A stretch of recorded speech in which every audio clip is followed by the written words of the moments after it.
All right. Assalamu alaikum, everyone. How are you doing? Wa alaikum assalam wa Wa rahmatullah. alaikum salam, Ben, Imran, Abbas. Nice to see you Salam, guys. guys. You okay? MashaAllah.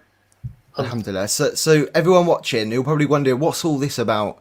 Well, this is your time to come onto the stream and ask any questions.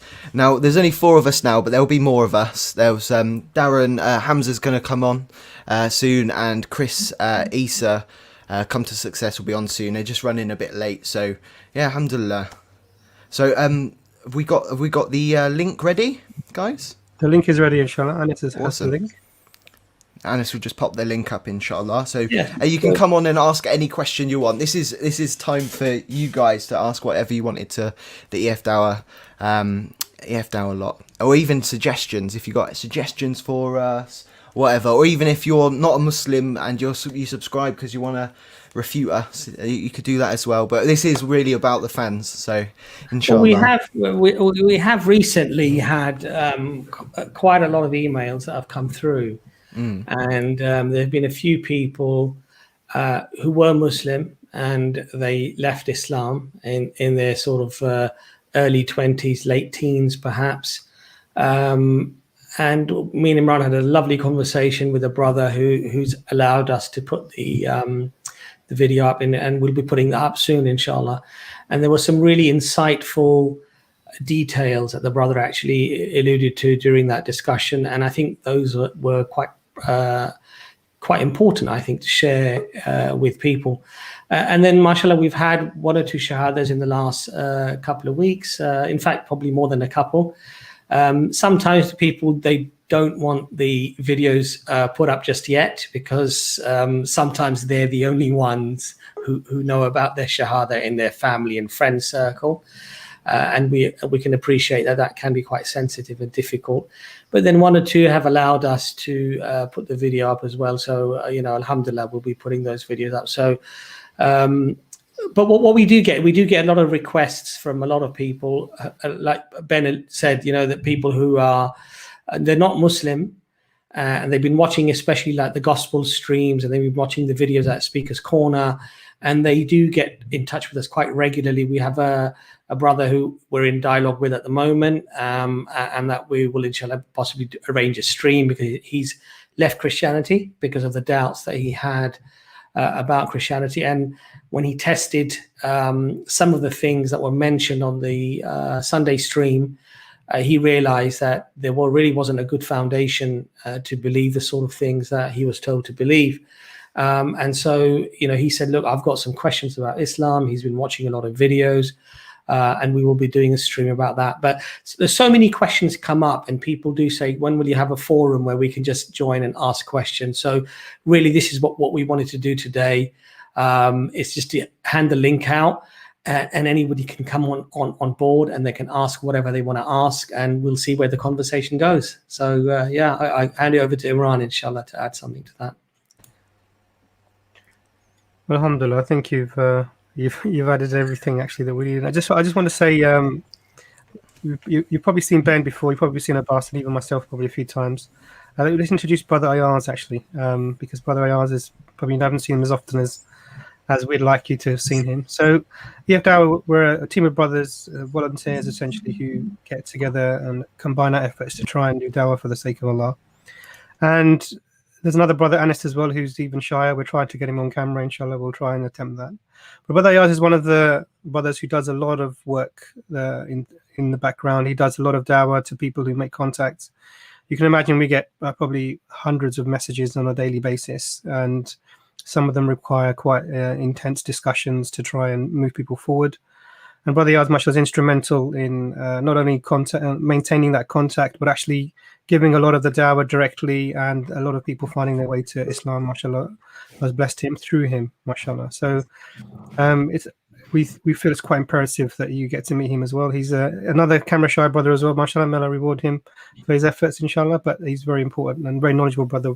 So we would like you to introduce you to some of the things that we're doing. The other thing, actually, we do a lot of, and Ben's involved in this, Ayaz again, Abbas, we're all involved in mentoring the Muslims the new Muslims who join us, and trying to get them through some of their initial experiences and get them sort of stabilized in practicing the deen, inshallah. and we all have a hand in that. And Ayaz, mashallah, has a very big collection of information to provide, and he's very prompt with doing that. So he's a very instrumental brother. So we'd like to introduce you to him as well. Assalamu alaikum, brother Ayaz. You okay? Wa alaikum salam, Imran. All of you, mashallah. Yeah, it's an honor to be here, and it's nice to interact with the subscribers, and you guys are all part of the dawah effort that we're doing collectively. Alhamdulillah. And without you guys, to be honest, we're nothing, you know. So it's an honor to be a part of this dawah movement. Mashallah. To ask you, because you've obviously dealt with, I often go through a lot of the questions, and mashallah, you get in there really quickly, and you end up, mashallah, ending up in quite long discussions often. What would you say are the main questions that seem to pop up very regularly? Yeah, so from my experience, the main sort of questions are the usual sort of anti-Islamic or Islamophobic type of questions. For example, age of Aisha, or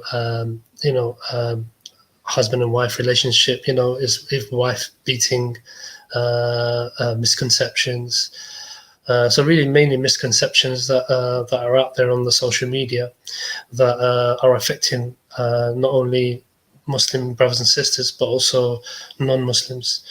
So naturally, you know, those who are sincere and they want to see the truth of these claims, they'll question. So some come with the questions very sincerely, and they want to know the truth behind it, and some have maybe a malicious agenda just to try and score points. Yeah. So those sort of questions, the usual questions that we hear in Speaker's Corner. The same things get regurgitated again and again and again. So over a period of time, what I've done is, if I see a general trend of a particular question, I'll keep note of that, research it, and try and give them an answer, a satisfying answer.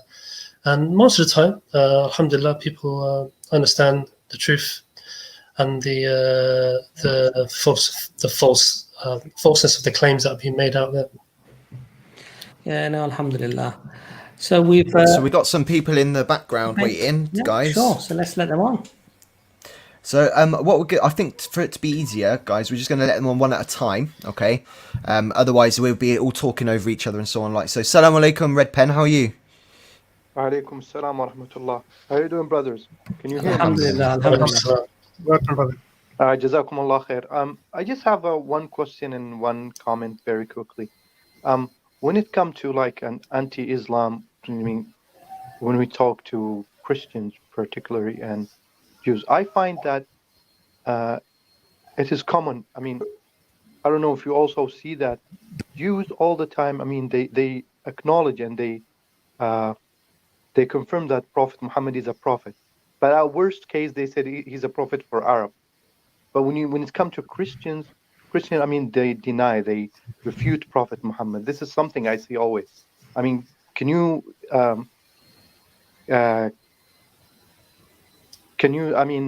talk or give an explanation for this? I mean, have you seen this? Like, this is always, I recognize it. When you spoke to a Jew, he said, yes, we believe that Muhammad is a prophet. I mean, in worst case, they said he's a prophet just for Arab. But Christians, on the other hand, they believe he's a false prophet. They don't confirm his prophecies, or they don't accept him as a prophet. That's one question I have. And my other comment, I mean, this is something I think sometimes I use it, when someone came to me and he claimed that he can debate, and brings an error in Quran. I said, okay, if you want to talk and brings error in Quran, let's discuss the main scripture, the Arabic Quran, because this is how we pray. This is how we worship God with. We don't worship God with the translated one. So don't bring me translated Quran and said, okay, I want to debate you in this because you claim you know Quran. And then he said, well, in this case, well, this is a weak argument, we can go through that because you want to put me to just accept the Arabic. I said, well, because this is the original text. This is what we believe is revealed from Allah. The English is just a translation and interpretation for the Quran. Is not the text that we believe is the one that we pray with and we accept it. So that's all I have for now. I hope you brothers got my point in this point. And just if you can answer me on my first question, have you see that you mean in most cases Jews acknowledge that and they agree and they accept that Prophet Muhammad is a prophet, but on the other hand Christian, they said no, he's a false prophet. And thank you and Jazakumullah khairan. Barakallahu feek. Barakallahu feek. Oh, Okay, so one of the things that I want to actually say, if I may go first, is that okay, Imran? Sorry, I just jumped in there. There are a lot of non-Muslims actually that have recognized the excellence, the high status of the Prophet Muhammad sallallahu alaihi wasallam. It's quite a common reference that is often made, but if you look at, for example, Professor Michael Hart, who authored the book The 100, a ranking of the most influential persons in history, in his conclusion he states, "My choice of Muhammad to lead the list of the world's most influential people may surprise some readers and may be questioned by others, but he was the only man in history who was supremely successful on both the religious and secular levels." Professor William Montgomery Watt, he taught Arabic and Islamic studies at the University of Edinburgh. He was a Scottish historian and an Anglican priest. In his book Muhammad at Mecca, on page 52, he writes, "His readiness to undergo persecution for his beliefs and the high moral character of the men who believed in him and looked up to him as leader, and the greatness of the ultimate achievement all argue his fundamental integrity. To suppose Muhammad an impostor raises more problems than it solves. Moreover, none of the great figures in history is so poorly appreciated in the West as Muhammad, peace be upon him." I mean, I could go on and on and on about people who studied the life of the Prophet Muhammad, peace be upon him. They taught Arabic, they taught religious studies, they were familiar in detail with the history of the Prophet sallallahu alaihi wasallam, and the things that they have said, I think that a lot of non-Muslims would find actually, really surprising. The problem that we have at the moment is the narrative that we have commonly that is accessible and available, not so accessible and available because I think you can actually find the truth as well. But the narrative that's perhaps the most common narrative out there, let's say, that's perpetuated often by Islamophobes, bigots, people who are just ignorant as well. Not everyone is an Islamophobe. Not everybody is, a hater. They're just ignorant. And they just regurgitate the same things that they hear other people say. Oh, Muhammad was a warlord. If you actually study sallallahu alaihi wasallam, if you actually study the life of the Prophet sallallahu alaihi wasallam, some of the major incidents that happened, the Prophet sallallahu alaihi wasallam forgave everybody, and that was his underlying rule. But for any leader, for any government, for any group of people that want to retain their values, their lives, at times you have to fight. That's just the reality of life. If we were to do what the Christians say that we should do, which is to turn the other cheek, then the Islamic empire would have never established itself. In fact, the Muslims would have been wiped out of Arabia literally within days, weeks of pronouncing the faith. So there's a lot of ignorance out there, but there are a lot of non-Muslim historians who studying the life of the Prophet ﷺ have said things that would actually really, really surprise people. So I'll sort of ask the other brothers to sort of come in there as well.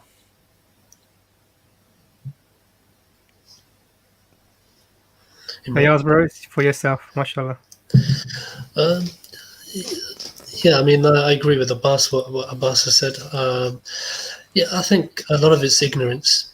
A lot of it's, from the Christians that the brother is mentioned, why they're so reluctant to accept the Prophet sallallahu alaihi wasallam. Maybe as one part is, yes, there's ignorance, and the other could be, they've been made to believe that Jesus, because Jesus is God, they believe Jesus is the God, or the Son of God. Then there can't be anything after that. There cannot be anything that comes after that. So maybe they're, brought to think that this is the only way. But maybe they haven't read the Quran. Maybe they haven't, they're basing their beliefs on the Bible, which we believe that are not, what's the word? As we've been doing the streams on the historicity of the Bible, that it's not Reliable historically, I think. reliable. Okay. So I mean, they're on the belief that it's reliable, and they're basing that on that assumption. So I think a lot of it's just education, learning, and just looking into Islam from the Christians, and many do. We know that many Christians have actually, when they have actually looked into Islam, that they realize the truthfulness of the Prophet Muhammad, peace be upon him, and they look at his teachings, his words, what he's saying. They look at the verses of the Quran, and they're sort of very powerful. So, and a lot of Christians are coming into Islam because of that.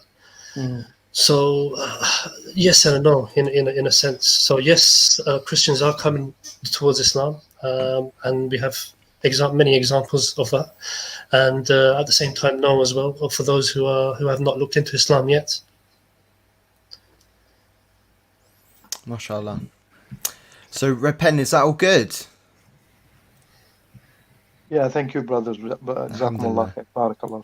Maybe Imran can add a little something there as well, because mashallah, he does normally spice it up quite that's nicely. true. I just wanted to go very brief. So really the idea for this particular stream was really to find out a little bit more about some of the brothers here in the Dawah that you might be interested in knowing what we're doing, what we're up to, what the plans are. So it wasn't really specifically about dealing with questions on this type of thing, but we will be doing streams on that. But we're happy to answer sort of any questions that we're able to. So what I would suggest is something that you said really in the beginning was about people approaching within a sort of what appears to be an Islamophobic mindset in terms of their questions. Now it's really important not to be judgmental initially on your interaction, because as Brother Ayaz and Brother Abbas have both mentioned, people can often have ideas that they have garnered from their environment, from the media, and this is what forms their basis of what Islam is, their understanding. And what you have to do is maybe to try and be patient with that, the appearance of sort of maybe someone being prejudiced or asking a question in a certain way, and this is just part of dawah, being patient. And then you sort of to try and get into the reasons behind. A lot of people we found who may have approached initially quite aggressively or even Islamophobically, but Ayaz is very often, I see him, who may have actually calmed them down and they're able to have a fruitful discussion. So that's probably just approaching it with an open heart and giving everyone the benefit of the doubt until they assume the best of someone, until they prove to you that actually their intentions aren't entirely honorable, and then you can make appropriate decisions at the time. But it's very interesting that for Jews, the Jewish community, we Muslims are they're one of the only other people on the planet who they would regard as following the Noahide laws. So we would under them we come under the idea of the monotheists, whereas Christians, for example, with the Trinitarian concept and the images, as I said, we see of Jesus on the cross, etc., would not fall under that specifically, as it breaks some of those laws. So that's quite fascinating. So I can completely appreciate that. We have some Jewish teachers and scholars and rabbis who would say that Muslims come under the group of people who would be monotheists, and they would accept them, but they distance themselves from the Prophet Muhammad, peace be upon him, because of there's an ethnic bent to Judaism, which is that they're a chosen people, and God chose that people specifically to reveal people to the human world, prophets through, and revelation through, which we as Muslims would disagree with that position. We believe God isn't racist, essentially, and would reveal his religion to everyone on the earth. And the Quran says that, Allah says in the Quran, I have sent to every nation a messenger, just highlighting that point. So I hope that's useful, brother. So inshallah, Ben. To be honest, I think you covered everything. So guys, at the moment, Hamza's trying to get in, but the room's full. That's what happens when you're late. So let me try and get Hamza in. So I'm the tech guy. Let me try and get Hamza in, guys. If people are waiting in the waiting room, Jazakallah khair for coming on. Well, I'm going to have to kick a few of you, so Ben, Hamza and Chris can come on.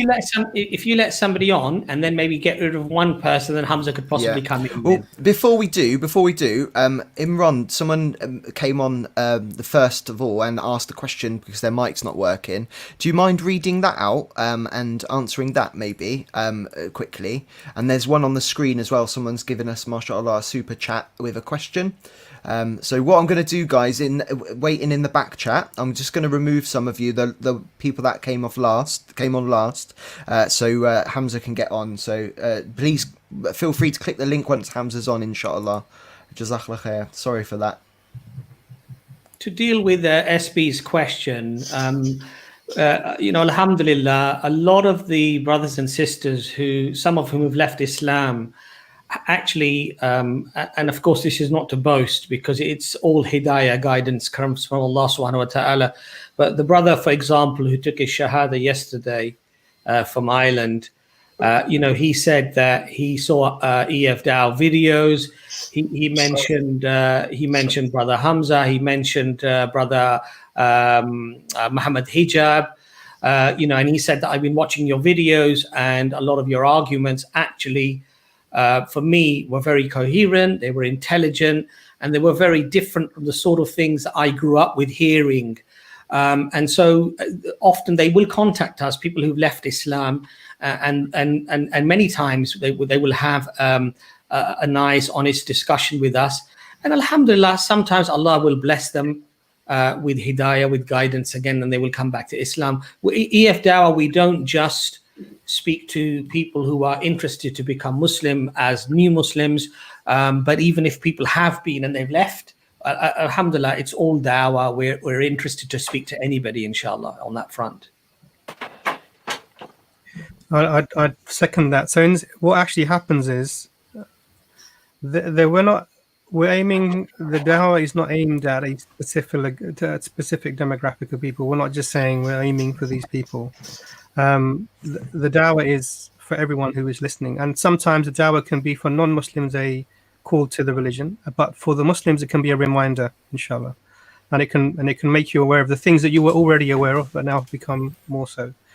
And if people who are there's lots of people we know that who are affected by the Western culture or Western ideas of liberalism, secularism, and they're having a difficulty rationalizing that with Islam, and they're struggling with these concepts. And then the dawah will actually help impact those people as well, and often bring people back from the edge, or even people who have left the religion, it can affect them. So the focus, although it appears to be for new Muslims, because we want to introduce the best. Imagine the best person to try and speak to is the person who has no idea about Allah, who has no idea about the Prophet Muhammad, peace be upon him. This is where we're aiming for. But in that, if you aim for that demographic, that group of people, that includes everyone else as well who are at different stages. And we appreciate that comment because it's often does seem that we're focusing on a particular group, but that's actually not our intention. And we get lots of people. We had a brother who was living inside of the Kaaba who said he hadn't prayed for so many years. And then after watching some of the videos, Hamza and Abbas, brother Masha, speaking very eloquently about the religion, then it's caused him to then reflect more, and Masha has become practicing, and this is return. Mashallah. And these are comments we receive that are private. We don't mention names and things, but we get these all the time. So we do see the impact spreads widely across a wide group of people, inshallah. We did have a talk about that. Chris, mashallah, on TikTok, he had a lot of comments. I'm sure. It's sad that he's not here now to talk about because this is his thing. He had a lot of comments from Born Muslims saying, "Oh, you're inspirational," but they don't even know how to pray and things like this. So it is something we've actually talked about addressing. The born Muslim who wants to start practicing, or answering the questions or doubts that a born Muslim might have. When I say born Muslim, born in a Muslim family and so on. So guys, what we're going to do, because it's going mental, there's mashallah, lots of you wanting to come on, so we want to get as many of you on as we can, so we're going to try and keep it quick for each person, inshallah. So when we invite you on, if you could ask your question quick, and then the panel can answer it quick, but in a wholesome way, inshallah. So I'm going to bring the next person on now. Is that all good, guys? Yeah, go ahead, inshallah. Bismillah. All right, let me get rid of this comment so we say. Can I just say salam to Brother Hamza? Assalamu alaikum, brother. Welcome. Yeah, so Hi, bro, Hamza. how are you doing? Wa alaikum salam. How are you guys? Alhamdulillah, alhamdulillah. Apologize for being late. How did Manchester United do, Hamza? It's only half time, mate. I sacrificed the second half. That just shows you how much I know about football. Okay, mashallah. Winning 2-1, mate. Winning 2-1. Okay, mashallah. 1-0 down Assalamu after 5 alaikum. minutes. Assalamu Yeah, I'll talk alaikum, about the Rumzi. Chinese I made, mate. But that was next level. Assalamu alaikum warahmatullah. Yes, God bless you guys. I just had a question for specifically Dr. Imran. May Allah bless you, mashallah. I understand you're a medical doctor. My question is, I mean, I know all of you, mashallah, you guys take so much time out of your day to for the da'wah. May Allah bless you all for that. But may I make doctor, may Allah protect you guys. May Allah give all of us, give all of us Jannah for those. But then my question for Dr. Imran is, especially you, I know being a medical doctor, obviously, I'm sure you always have your hands full, especially, not that everyone else isn't busy, of course, but I mean, especially now in COVID, I'm sure your hands are even more full. My question is, do you ever have time? Do you have trouble finding the time for the da'wah and whatnot? Jazakallah khair for the question, brother. Assalamu alaikum.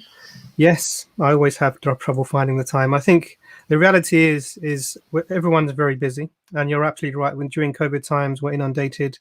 There's lots of pressures on our time all the time, and you have to balance between, because we're all most of us are we have families, we have other responsibilities, and this is essentially a voluntary work that we're doing for the sake of Allah.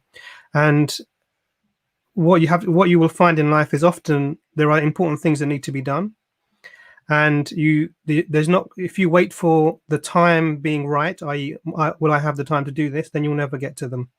And what you have to do is you have to make the time, so you have to prioritize, and inshallah Allah puts the barakah in your time. The things that would have taken you maybe 6 hours, you're doing them in 4, and these things, it sort of happens that way, inshallah.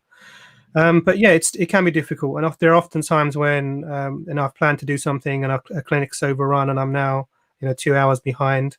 It happens, but we do our best, inshallah. And it's a test, because Shaitan's he's also going to say, you're feeling tired today, just leave it, there's no need. And we get a lot of the waswases come.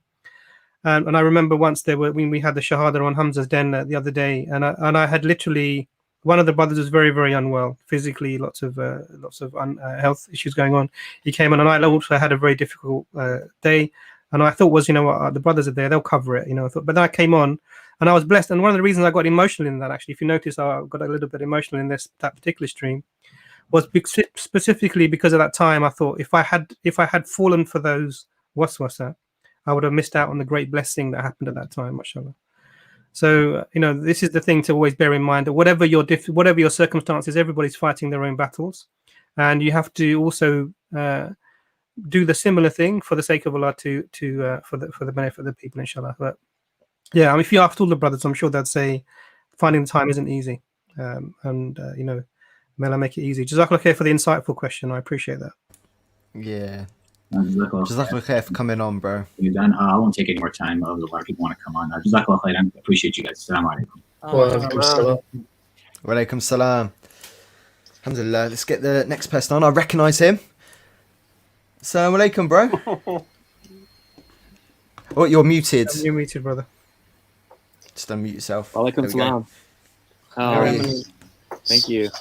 I wanted to go back and ask you a question that kind of regards what Redpin brought up, and he said it's a little more easy for Jews to accept Muhammad as a prophet, and Christians might struggle with that. And I think at least myself and Dr. Craig Considine would probably disagree with that. So I want to ask you guys a question, and that is, what do you think is the number one reason that if you were a Christian, you would reject Muhammad? If it was a Christian. Right. Well, if you believe that Christ died for your sins, and that was something that you held to your heart with great conviction, and considering that any mention or not any, but certainly most mentions of another prophet to come have been removed from the Bible, there would be no reason for you to believe that Muhammad, peace be upon him, was a prophet of God.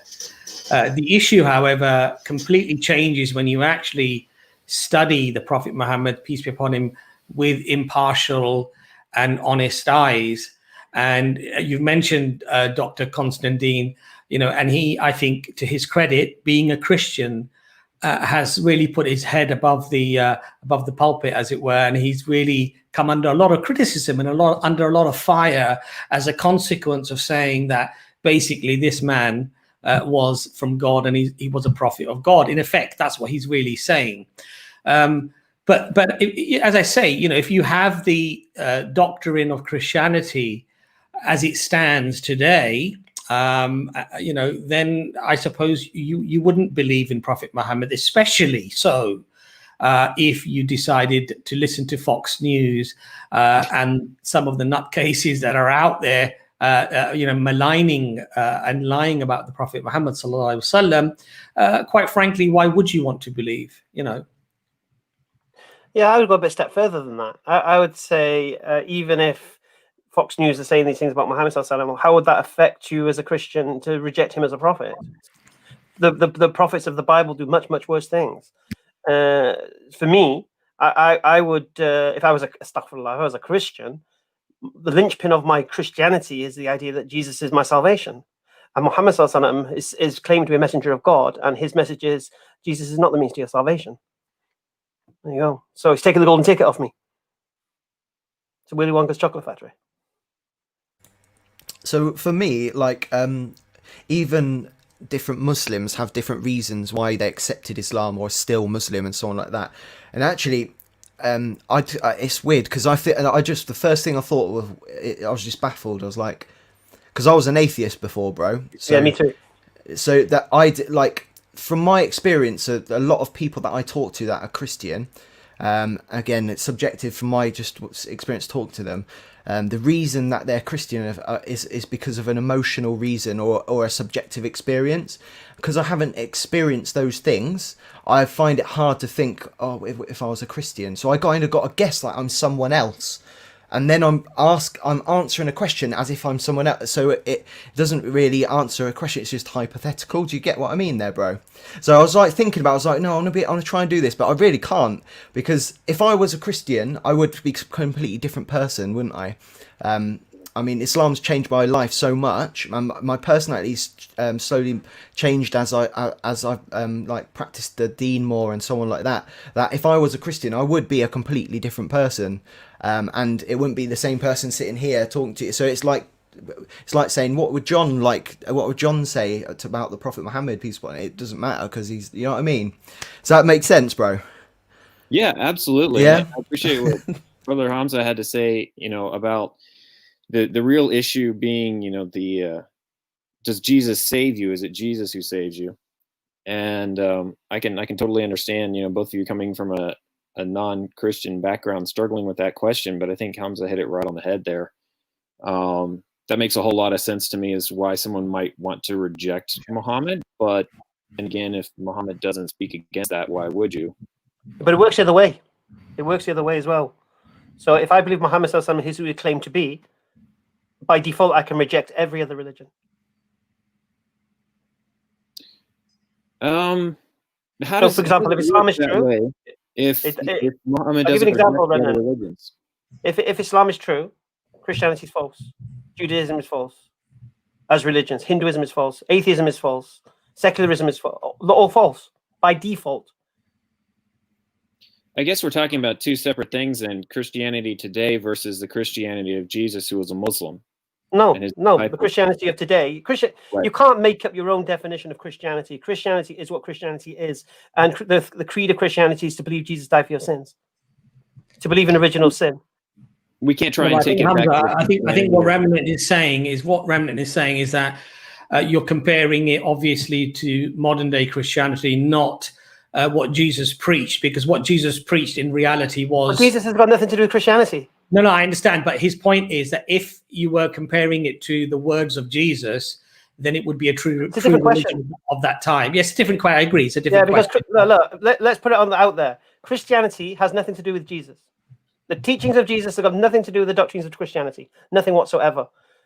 So the idea that Jesus was a Christian is nuts in itself. The idea that the disciples of Jesus was following Jesus as this man God, it doesn't play out. The idea that Jesus was supposed to be the salvation and the law was abolished and all this kind of stuff doesn't play out when you look at the acts of the disciples. So, right. So I would say that. So if you're so me as a Muslim, I don't believe Jesus died for my sins. Yeah, but it's not that. I believe Muhammad is a prophet of God, and that makes Islam for me the truth. And if that is truth, there's nothing you can reconcile with it. Nothing. Just as every other ism can't reconcile with one another either. So by default, if Islam is true, everything else is false. All you got to do is find out how it's false, where the deception is, where the error is. Do you get me? And that's the process. I do, but I think it's a little bit of a stretch to say that nothing in Christianity is based on the teachings of Jesus. I think that there are probably some things in Christianity that have been. Which doctrine of Jesus? So, which doctrine of Christianity was taught by Jesus? the original sin taught by Jesus? What's that? Was original sin taught by Jesus? Not that I'm aware of. Not at all. Not like Christians. Was salvation through the cross to redeem this original sin flex taught by Jesus? No. Was Jesus being one co-equal third of a Trinity taught by Jesus? No. No. And they're the three doctrines of Christianity. There's also the doctrines of love your neighbor of yourself. There's also the doctrines of, if you love me, keep my commandments. So observing the Torah. I don't want to turn this into a Bible stream, but you're talking now as if the Bible's a reliable source of information and Jesus actually said those words. We don't know what the historical Jesus actually said according to the New Testament. That can't be used as a source of information. So let's throw out the things in the Injil that are consistent. Not the Injil, mate. You've got to get rid of this premise. Things that aren't, and argue we do not believe the New Testament is the Injil, full stop. So you need to get rid of that paradigm because we don't believe in it. You're trying to hold us to a paradigm that we don't accept. The Injil was given to Jesus to teach the people. Yeah? Jesus was not given the letters of Paul and the Gospels of Paul. I don't necessarily believe that the Injil is the gospel either, in the sense that obviously the recitation of the Quran is, we don't have actual tape recording of the recitation. No, I'm not saying that at all. I'm saying the Injil is not the Injil. Listen to what I'm saying to you. So guys, this stream's not meant to be a debating stream. I know, all right, this is going to be to say thank you to subscribers and so on.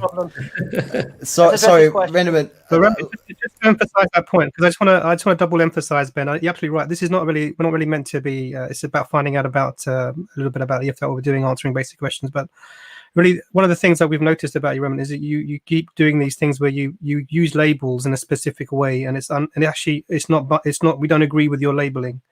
When the Quran talks about the Injil, it's not talking about the Gospels and the letters of Paul. Full stop. Now, if you're going to insist on that, then we're talking past each other. Well, and really, that's what I mean. Then? So you have to sort of at least meet us halfway and say, okay, what is it that you mean? That's a reasonable question by the Injil, and then we can go into that at some other point.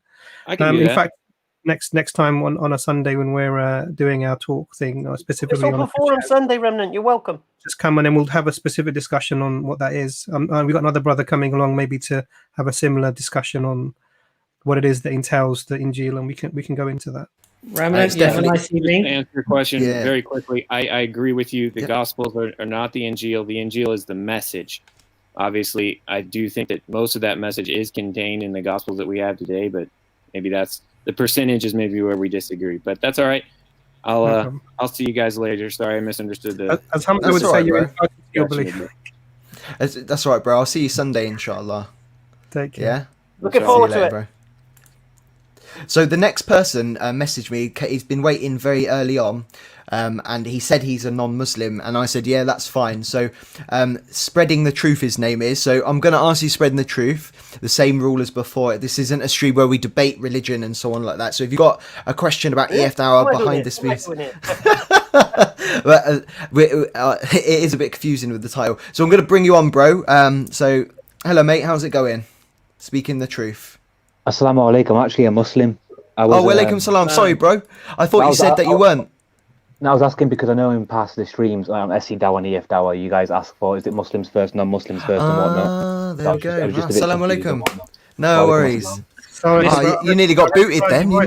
On this stream, brother, we're not discriminating against the Muslims. We're allowing even the Muslims on. That's fine, yeah.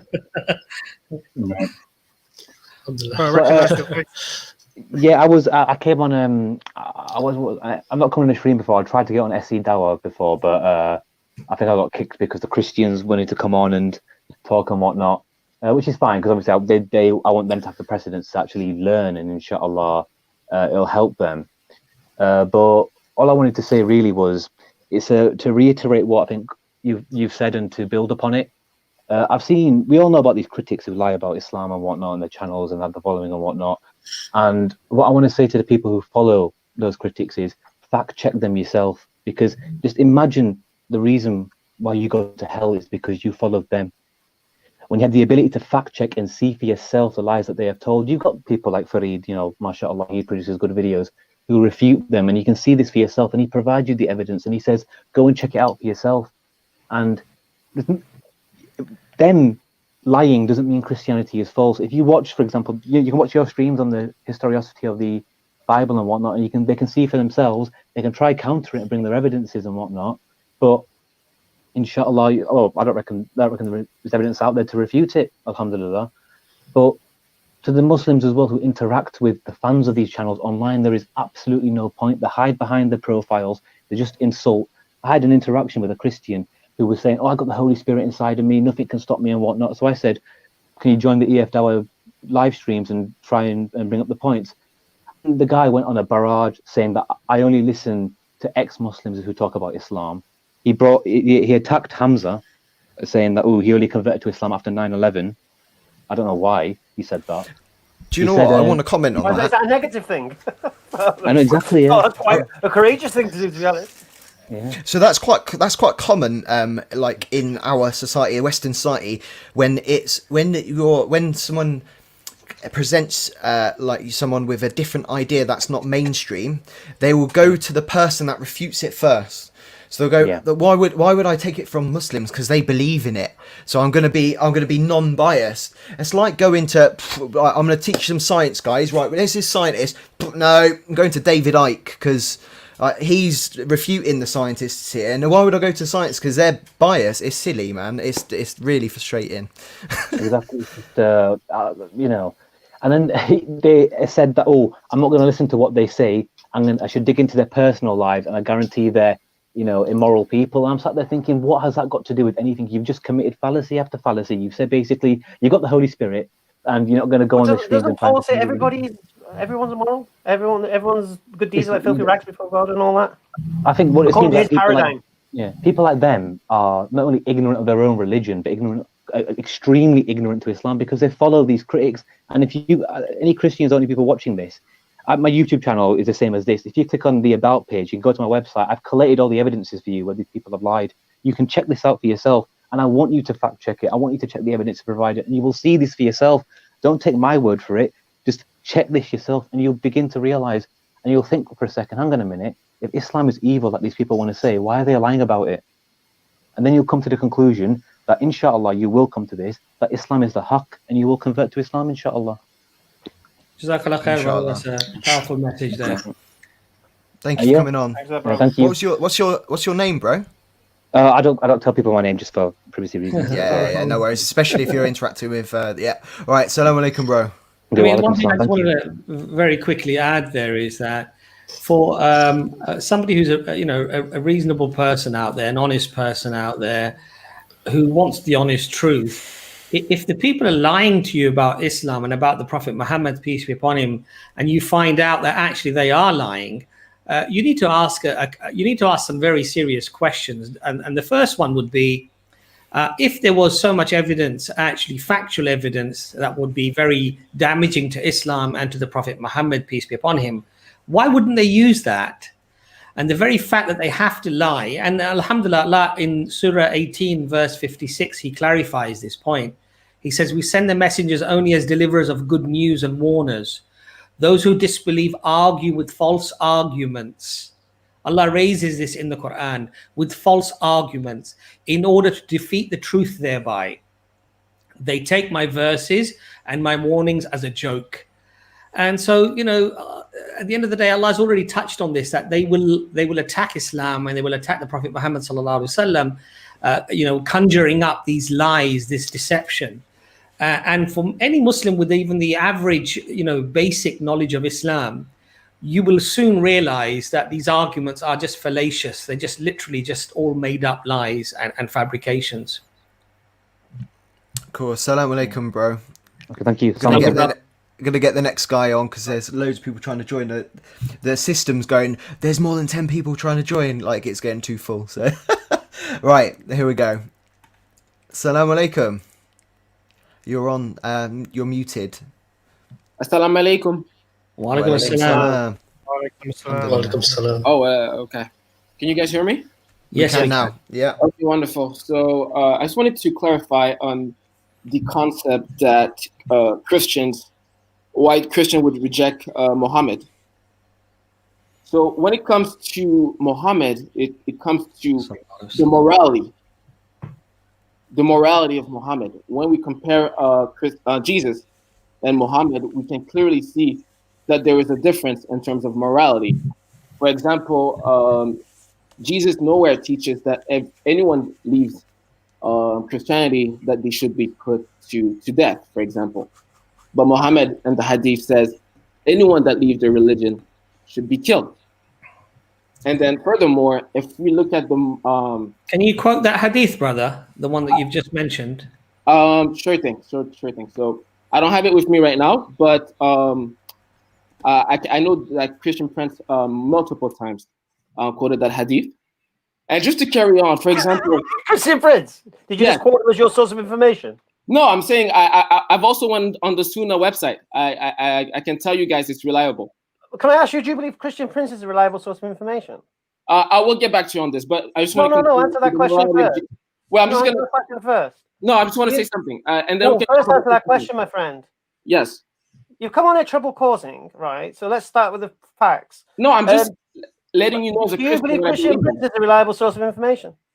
No. For argument's sake, I will say no. Let me continue. Wait, quote him for. Hamza, please. For argument's sake, that's very. Let him finish his question. Yes, thank you.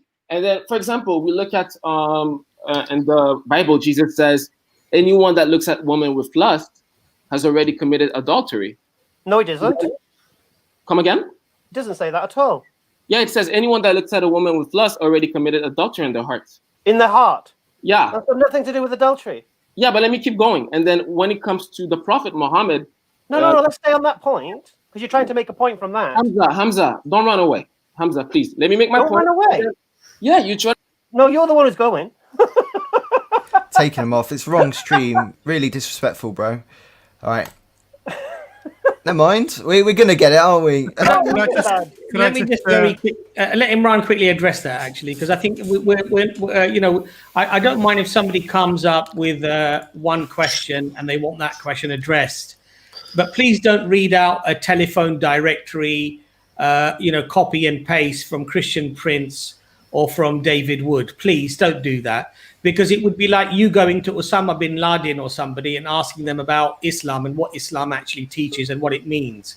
I mean, that's a ridiculous, we don't go to extremist nutcases to learn our religion, and we don't go to extremist nutcases to learn your religion either. So do us the same courtesy, please, and offer us the same intellectual respect, and approach people of knowledge, people who have manners and decorum and respect, and have the ability to have a reflective and an honest discussion. Don't start bringing up people, quite frankly, that you yourself probably wouldn't want to invite round for a cup of tea, because the sort of characters that these people are. So let's be honest here, please. Imran, sorry. No, I think I've agreed with you. It's interesting because let's look at it conceptually. Conceptually, that Christians, most of them would believe that Jesus is God. So then why would you compare God to a human being anyway? If Prophet Muhammad, peace be upon him, is a human, why? That's not the comparison to make, right? If they want to compare Jesus as God to somebody, then compare them to Allah. And that would be the comparison theologically, conceptually, that you're comparing your God to Allah. Then that's reasonable. But if you look at, I mean, even in the New Testament, I mean, according to one of the rebukes that Jesus gives to the Pharisees is that you don't punish the children who dishonor their parents with death.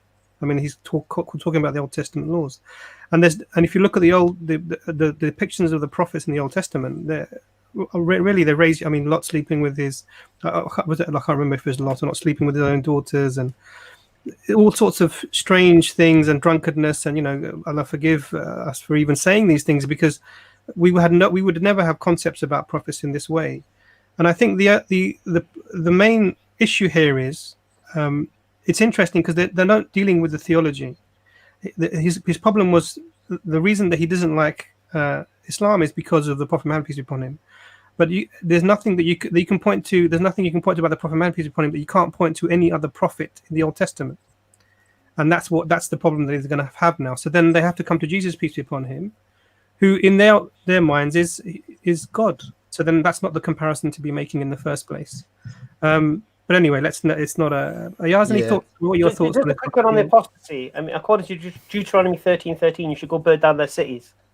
Anyone who worships other than God, and if someone comes telling you to try to worship another god other than the God you've known, then you should put them to death, whether it be your brother or your wife or your sister, this is Jesus according to their theology, because Jesus is God.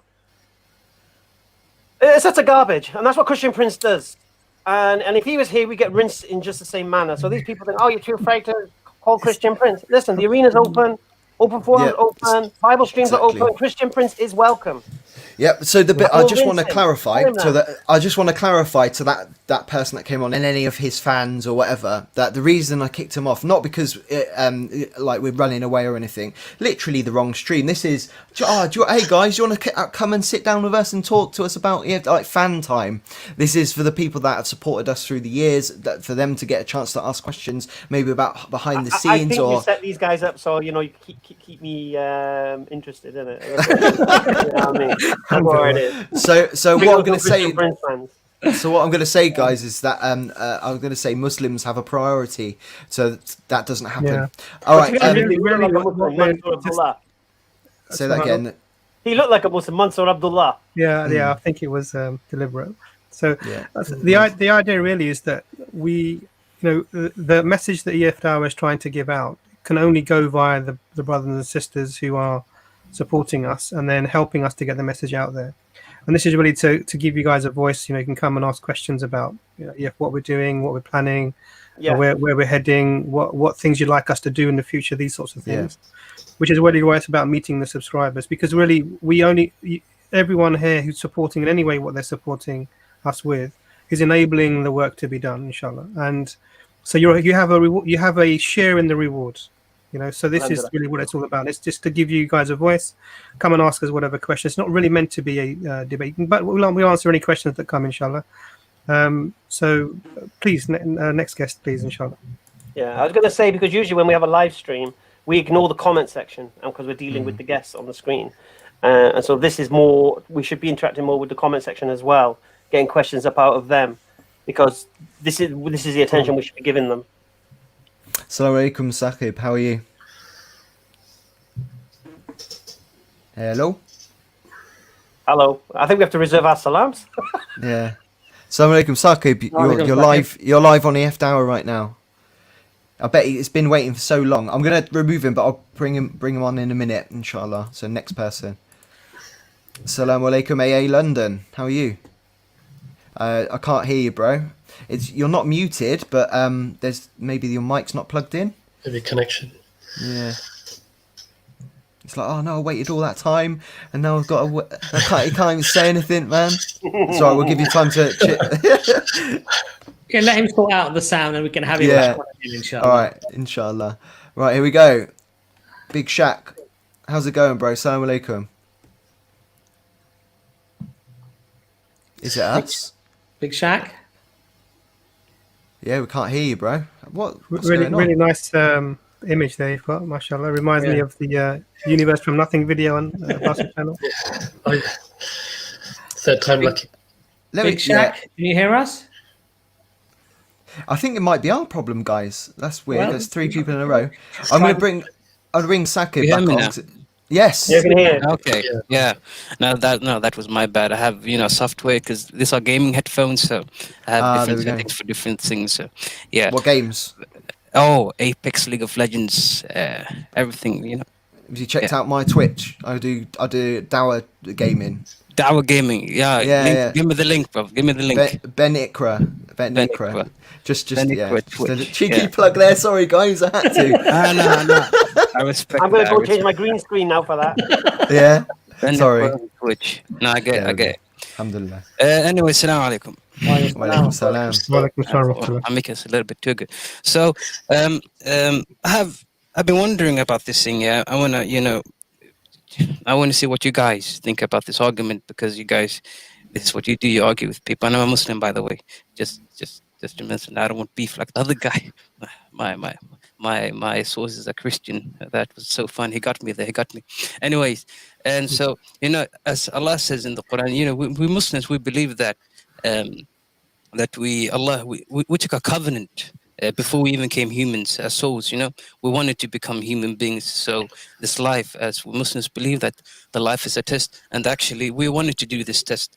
And as far as I know, I've gone to churches and synagogues, and I've asked rabbis and priests if they have this doctrine in their beliefs. And as far as I know, they don't have that. And I think that this is a doctrine and a belief that is overlooked, because in all 3 religions, Judaism, Christianity, and Islam, all of us, we believe that God is all loving, He's all just in this. But the question is, can God claim to be just and loving if He forces someone to do a test? Because that's basically what you're doing. If you don't have this doctrine which we have in Islam, God, He asked us if we wanted to become humans, and then we said yes, and then now we're doing the test. But if you don't have that doctrine, you're forced to believe that God forced you to live, and then you're forced to do this test, and then you depending on how you do on the test, you either go to hell or heaven. And that's something I find quite interesting, because whenever I argue with a Christian or a Jew, and I say, let's say that Judaism or Christianity is true, if you don't have this doctrine, this whole religion is a fluke, because your God claims to be all loving and all just, and then He forces me to do a test, which I feel I go to hell forever. And so that's basically my argument, and I want to know your guys' opinions. Do you like it? To be honest with you, I wouldn't use that argument. Okay. No, yeah, because the Christian will just pull out the golden ticket and say, Which is- God admits we can't pass the test by ourselves, so He came and died for us. And that's it. Okay. You can't compete with that. It's a wonderful idea, you see.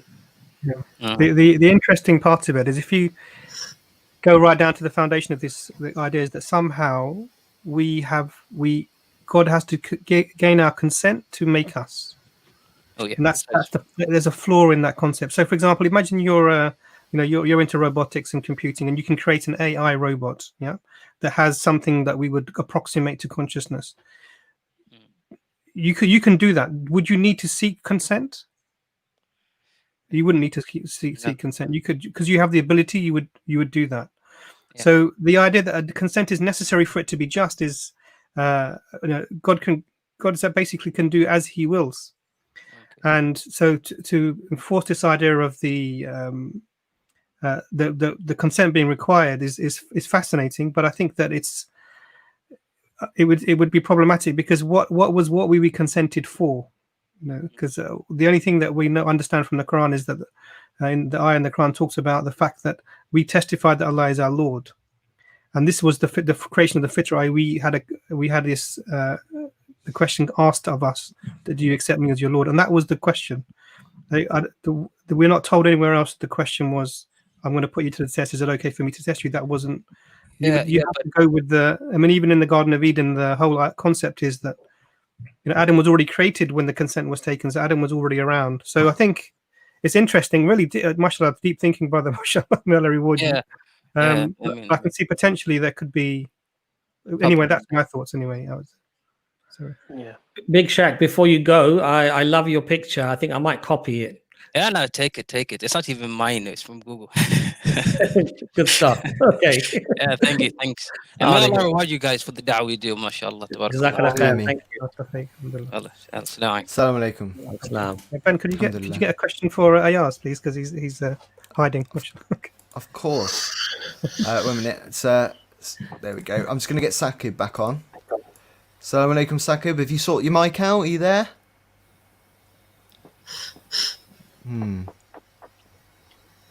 Let's leave it for a little. There we go. We can hear you. It's a bit crackly, but how are you? What's your question, bro? What question have you got for Ayaz? Sorry, 1 moment. Wait, it's really crackly. Are you on your phone, your laptop? Okay, I think he's sorting his mic out again. What we're going to do, we're going to remove you and then try again in a minute, inshallah. Assalamu alaikum, London. How's it going? Is it sorted? Can you hear me now? Yes. Just to say Jazakallah for all of your work. I've actually been subscribing since, I think, 2016. Oh, mashallah. Mashallah. One of the first videos I saw was of Brother Hamza at Speaker's Corner, and actually it was really interesting for me because it sort of reminded me, and I'm sure it's the same for a lot of Muslims out there, with regards to how important it is for us to learn our deen ourselves. So although I know obviously you're doing the dawah and it's focused towards non-Muslims, but alhamdulillah, I've managed to benefit quite a lot, and I'm sure it's the same for others out there. So the question I had actually was just it's regards to sort of when you do give dawah, and it came across in, I can't remember what that guy's name is. His name is he put his Muslim name down, but obviously he wasn't a Muslim, and it's about sincerity. So when you are giving dawah, when do you sort of notice throughout that process that the person you're talking to is sincere? Because one thing I notice is when, alhamdulillah, when we're able to sort of observe the shahadas that are given, you can obviously, if you can see them, you can see it, but you can definitely hear it in their voices, that how sincere they are. They're not coming with any emotion, they're coming with logic, sincerity and understanding. And you just compare that to a lot of the people you talk to who are very obviously not sincere. When in the process do you sort of realize that, in which case do you think, you know what, it's not worth it? That's a perfect question for Ayaz. He does a lot of the Facebook questions.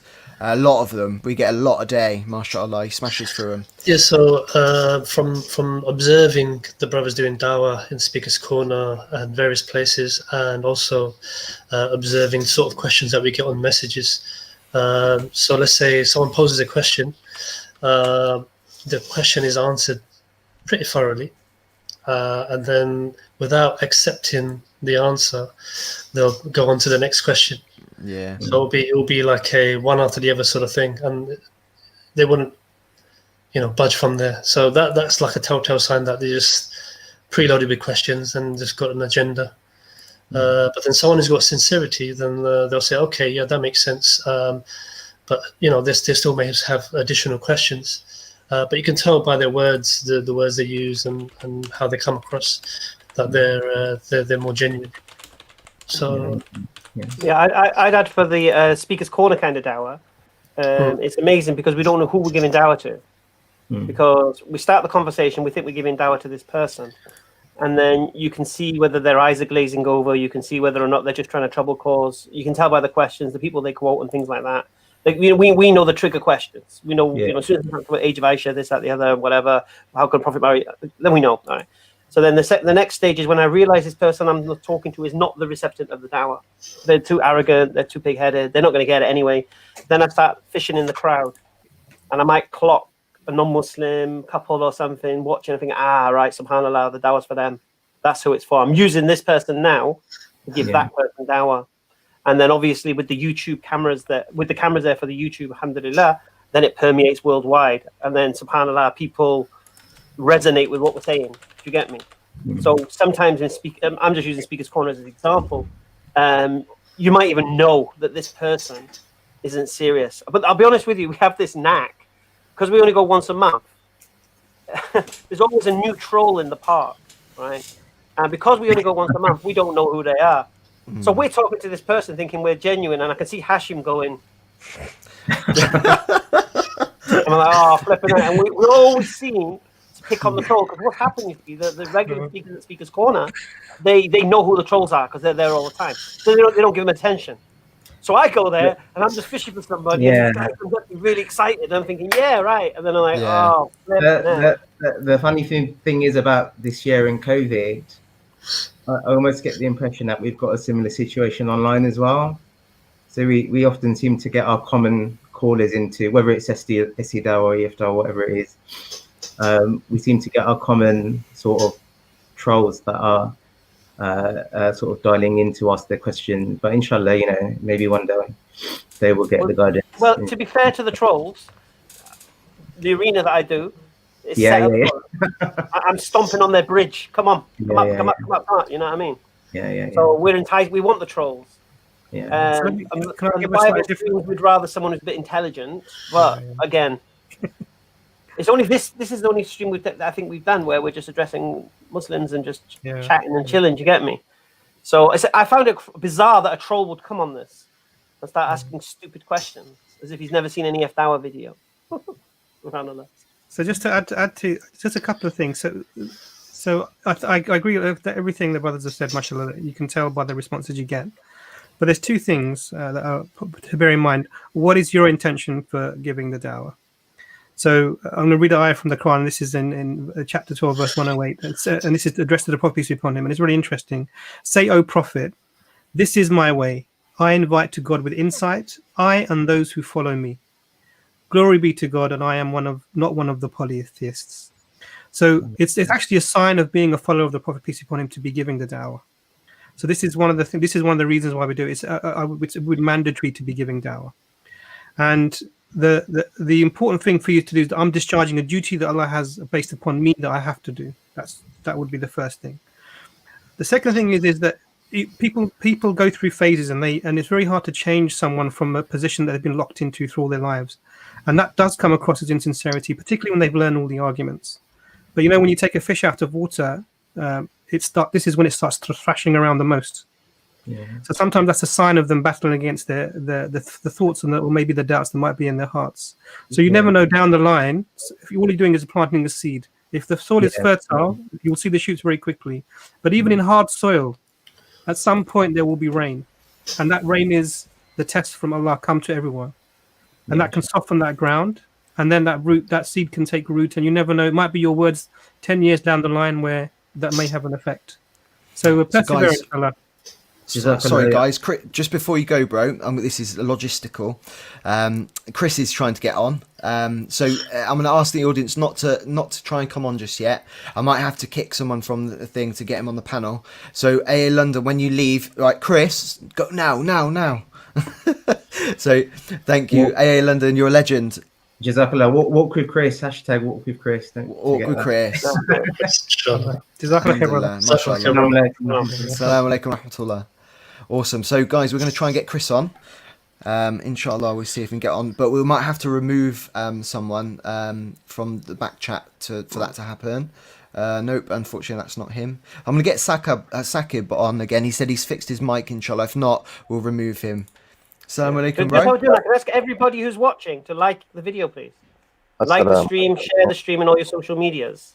Because we've got nearly 700 people watching and 400 likes. We can't have 300 trolls in the room. Assalamu alaikum. Wa alaikum salam. Brother Hamza, please, keep it a calm, inshallah. You get angry very quickly. So I want to thank first all of you, for such great people, mashallah. You don't get this impression. You don't know how much your dawah is having or how much this permeation which Brother Hamza is talking about, how much this spreads throughout the world and so many people. You don't know how many people are in every place. MashaAllah, many things. You know, we have learned a lot from you. I am here from KPK, Pakistan. You know, but you know, there are some people here who will just think the same things which you know some atheists would flex here and there. You know, and they would try to seem clever. And mashallah, I want to you know thank Hamza and salute him with both hands. You know, all of you, mashallah, but especially Hamza. You know, with his you know he has a special style. You know, in the red figure is called a style. He has a special style, you know, with knocking them down, you know. Okay, what's your point? Like, tell me what's your point. And I just learned that from him, mashallah. I'm gonna use it, you know. Of course, you know, this work of dawah, you know, it is not for winning an argument or something like that. But you know, you get people who will try to act like as if they know so much and they act so smart. So you have to, you know, tame them first. That's needed. So you know, we use that trick from Buddha Hamza, mashallah, and. The other thing which I want to share with you, inshallah, is that you know these questions, you know, which come out like why apostasy law, you know, in Islam like this or that, you know, when they tell like, okay, in Jesus, you know, didn't tell to kill the Christians like if they leave their religion, but Hazrat Muhammad sallallahu alaihi wasallam, you know, as they claim it, that he ordered to kill the apostates. There is a reason behind this, you know. And I've learned this reason from these Dawah websites and you know from Quran and the Shari books that you know when Islam is not just you know a book of rituals or you know Islam is not just a religion of rituals. You know, it's a whole code of life, and it's a code of life to make you successful in this world and in the hereafter. So for example, for a whole society, if you think as a whole society, you know, Islamic government is established and whole society is there, and then there is a person who has apostatized, 1 person, 2 person, and they are causing a fitna for all of the people. And that in that cases, you know, most of the time it's used so that you know the religion of the other people, you know, the deen of the other people is saved, because Islam doesn't only cater for you in this world; it caters for you for this life and in the hereafter, for both. And for that reason, you know, we sometimes you know have to give punishment to those people who openly, publicly proclaim their apostasy. You know, many people will be present. You know, they will be secretly. I'm so sorry, Sakib, we can't hear you very well. It's really crackling. So we thought I thought I'd let you talk to see if it'll get improved, but so we can only hear half what you're saying, and a lot of people in the chat as well are saying that they can't really hear you. It might be a internet connection problem. No, it's just like it's like this. It's like this. No. We can hear bits of it. It's like sometimes we can hear some, and others it's crackling. I'm so sorry. But it's okay, bro. What I'll ask you to do, because obviously you got quite a big question. We can't really hear it very well. So what I'll ask you to do is in the chat, not in this private chat, but in the YouTube chat. Say this is Sakib, this was my question, and I'll do my hardest to find it and pop it up so we can answer it, inshallah. Sorry about that, but the connection's too bad. No problem. Assalamu alaikum, bro. Wa alaikum salam, bro. Thanks for your kind words. Yeah, it's a shame. It's a really nice guy, really patient as well. Assalamu alaikum, Chris, mashallah. I'm sorry, guys, I fell asleep. Alhamdulillah, glad you wake up very much. Please forgive me. Do you know what? It's the lack of calories, isn't it? Yeah, the lack of calories. The Jordan diet is taking me shit out. Oh wow. So Chris, you're crackling as well, actually. Am I? So is it a StreamYard thing? Let's have a look a minute. Bear with me. Edit mic settings. Just gonna. Can you talk a little bit more, Chris? Hello. 1 2. Yeah, it's really bad. Very, very crackly. Maybe because we've got so many people been on that we've collapsed StreamYard sound, basically. Ayaz, could you talk a minute? Sorry about this, guys. Ayaz, just because you haven't got the mic. Yeah, can you hear me? Yeah, you're fine. I'm going to bring you on and off again, Chris. A minute. Oh, good. That's really weird, isn't it? Yeah. No, not take him off. Try again, Chris. Hello. Oh. No, it's not working. Very bad. SubhanAllah. What should we do, guys? Well, let's get somebody else on, and then we'll bring Chris back on again, inshallah. Hopefully, maybe he can plug in his headphones or his microphone or something. Or maybe reboot or something like this. Yeah. All right, let's get someone else on. Oh, sorry, go on, Ayaz. Yeah, I was just going to say there was a comment I just briefly looked at. Said someone's it's their 6th day that they haven't smoked. Oh, mashallah. as a result of working with Chris. Mashallah, that's amazing. That's amazing. Awesome. Well done. Mashallah. I know how hard that is. So I quit smoking about A 2 little or 3 tip years for ago. somebody who's giving up smoking: use a miswak every time you want to smoke. Yeah, I gave up, mashallah, alhamdulillah, 19 years ago. Best thing ever. Do you what? Do you what? I watched when I was trying to quit smoking. The reason I was quitting smoking was for the sake of Allah, because I believed it was haram and I was doing something wrong. And I really struggled with it because all my life, really, well, not all my life, all the time smoking. And what I found was someone said to every time you smoke, do a pledge to Allah that every time I smoke, Allah, I will do wudu, fresh wudu, even if I've got wudu, I'll do it, and I'll do 2 rakat. Of a voluntary pet prayer, and honestly, like, the shaitan stops the whispering, doesn't want you to do that, doesn't want you to do the ibadah. So alhamdulillah, I don't smoke anymore. All right, let's get the next guest on, inshallah. Ihsan, salam alaikum. Wa alaikum salam. Can you guys hear me? Yes, we yes. Yeah, wa alaikum salam. Yeah, so I've been subscribed to you since about 10,000. So obviously I've seen the channel, grow quite a lot, and wallah, you guys have helped me so much. Like, I'm just like I was like a normal child living in Britain, going to secondary school, and then just like the couple of guys before me, what's his name, speaking the truth. People coming on, with these anti from David Wood, all these, you guys help me, go through them, dismantle them. As a 15-year-old child, going through all of these anti-Islamic sentiments, and it's really opened my mind to see that Islamophobia is so. I would say Islamophobia is so common even amongst the young. Going to school, I was always named, oh yeah, there's that terrorist kid. There's that, brown package and all of that things. And they always try to use Islam as a hidden gaze, and especially these English kids. They don't know that. Ehsan, you keep going Metal Mickey on us. Yeah, Sam, your sound is cracking up a lot, but we get the gist, mashallah, of what you said.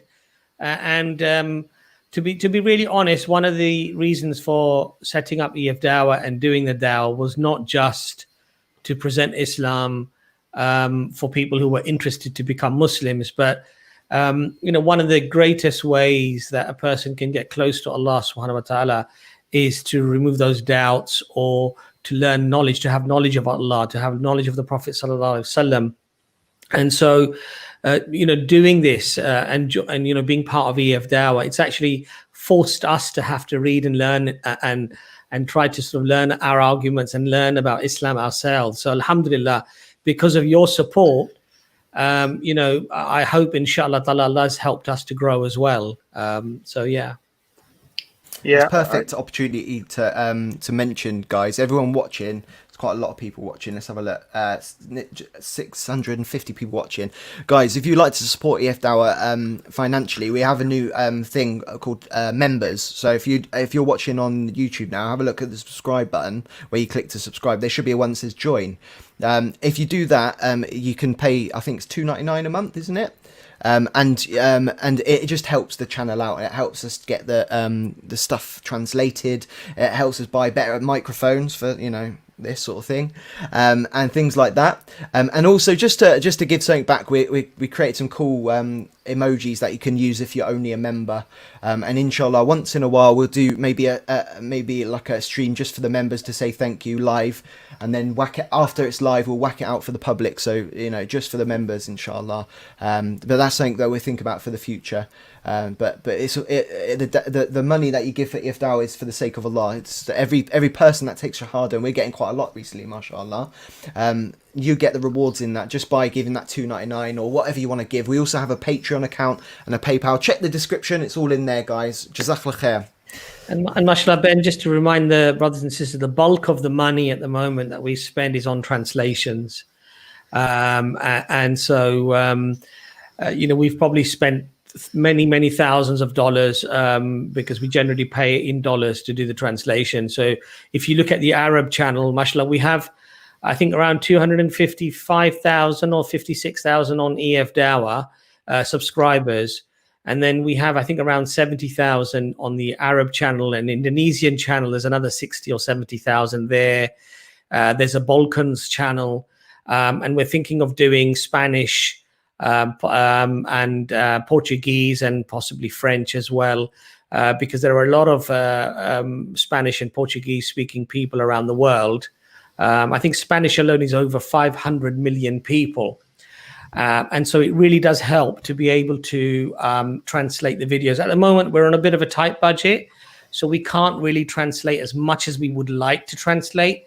So inshallah, once these members do come on board, it just allows us to translate even more videos. At the moment, we have to sort of cap them.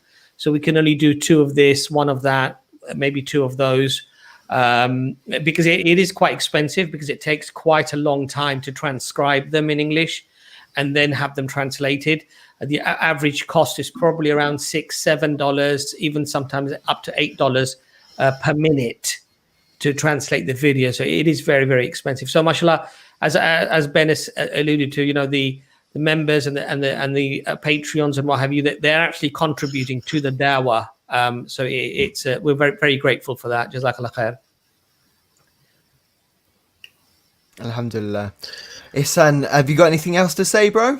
Yeah, I had a question. My question is, you know, how do you guys stop yourself laughing? Like, obviously, I watched the arena, and what's that bloke called? Pondi.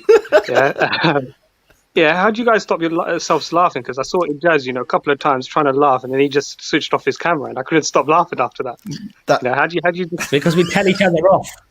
We tell each other off quite harshly if we start laughing in the streams. That's why. Yeah, definitely. I mean, sometimes things are funny and you can't help it, but we do really want to like give the guests that come on respect, especially if they're genuine.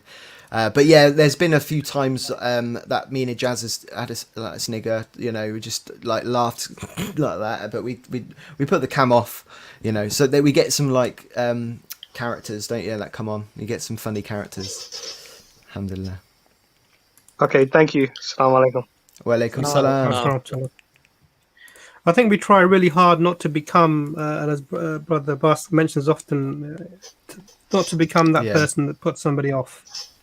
That's not really our aim. But some, like I said, like you said, Hamza, and like Ben as well, that sometimes some things are just, they spontaneously make you just crack up, and you can't really control it at that moment. But it's not, there's never a bad intention behind it. So whenever that does happen, we are quite mindful, and you'll see sort of cameras going off and things. But the intention isn't to belittle or humiliate. The intention is, you know, to try and you know, because we are human beings and we do have our fallibility, and you know, and we find things humorous. Some things are put in a way that make you laugh, and you know, may Allah make us better, inshallah. I mean, in the recent videos we uploaded of me and Mansoor talking to, I think it was Jason Burns, Pastor Jason Burns. In the third video, around halfway, I think it is, or near the end, I asked Jason Burns a question, and I said, "So I'm asking you a very honest question. So all those other Bibles that you were talking about that you don't accept, they would not be the word of God?" And he said, "No." And then I said, "Okay, so now by your own testimony, all those Christians that were following those Bibles were not following the word of God." And he said, "Hold on. No, hold on. I meant yes." Yeah, and so at that point, me and Mansoor looked at each other, and then I just cracked up. I couldn't help it, because it was such a U-turn in like 10 seconds that even I couldn't hold my composure, and I just completely. So that was I mean, I didn't want to laugh, but it was just comical the way it happened, and you just can't help yourself. And I think I think we can beat that though. I think when we asked Lister, had he done any experiments himself, and he started to think whether he had or not. I remember that one. I remember that one. Yeah, you said so. I think it was Imran who asked him. So, have you done these experiments for all of the evolution that you're talking about yourself? And he said, yeah, he started thinking about it. And then Hamza, you said, "What are you thinking about?" What are you thinking about? Of course you haven't. And it was at that point It was just the way you said it, Hamza. I just But completely. he did also say that the angel was possessed by a demon. A demon, yes, right, yeah, and oh god, that was. I just cracked up with that one as well. Yeah, sometimes I think you just can't help yourself. It really Yeah. is. Bani Adam, mate, Bani Adam. Subhanallah. Assalamu alaikum, Abu Ammar. How are you? Assalamu alaikum wa rahmatullahi wa barakatuh. How are you doing, brother? First of all, there is a lot to talk about and there is not enough time. You have to understand that, guys. There's a lot. First point, thank you very much for this stream. I mean, who doesn't want to speak to Darren the Lion or to Brother Abbas and Brother Dr. Imran, the most polite people, or to support Brother Mukid Khan in bullying Brother Ijaz till he start writing books, or defending Brother Jordan from the maltreatment of Brother Benekra, or I mean, there is a lot, and you guys, mashallah, Allah subhanahu wa ta'ala says, وَقُلْ اعْمَلُوا فَسَيَرَ اللَّهُ عَمَلِكُمْ وَرَسُولُهُ وَالْمُؤْمِنُونَ. Say work, and Allah will see you work, and the Prophet and the believers. May Allah reward you with the Jannah. Jazakumullah khair. So sorry, our contributions, maybe it's a bit weak due to our situations, that we always pray to Allah that accept from us. The last video, I think Brother Darren, Brother Hamza have loaded to, I believe his name is David, when he took the Shahada.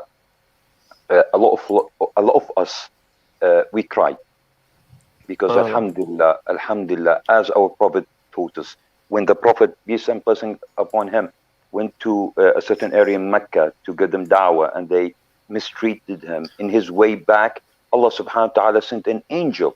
Now, this talking, I know, this subject, I know you know about it. It's for the benefit of the viewers.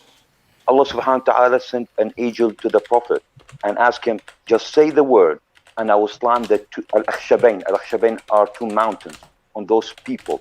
That means I will wipe them off. And the Prophet said, no, because may Allah in the future, from their siblings, people would come that would say, La ilaha illallah. This is the manners of our Prophet. Peace and blessing upon him. Alhamdulillah Rabbil Alameen. And what you have done, guys, I mean, you have done a lot. May Allah reward you. Ameen.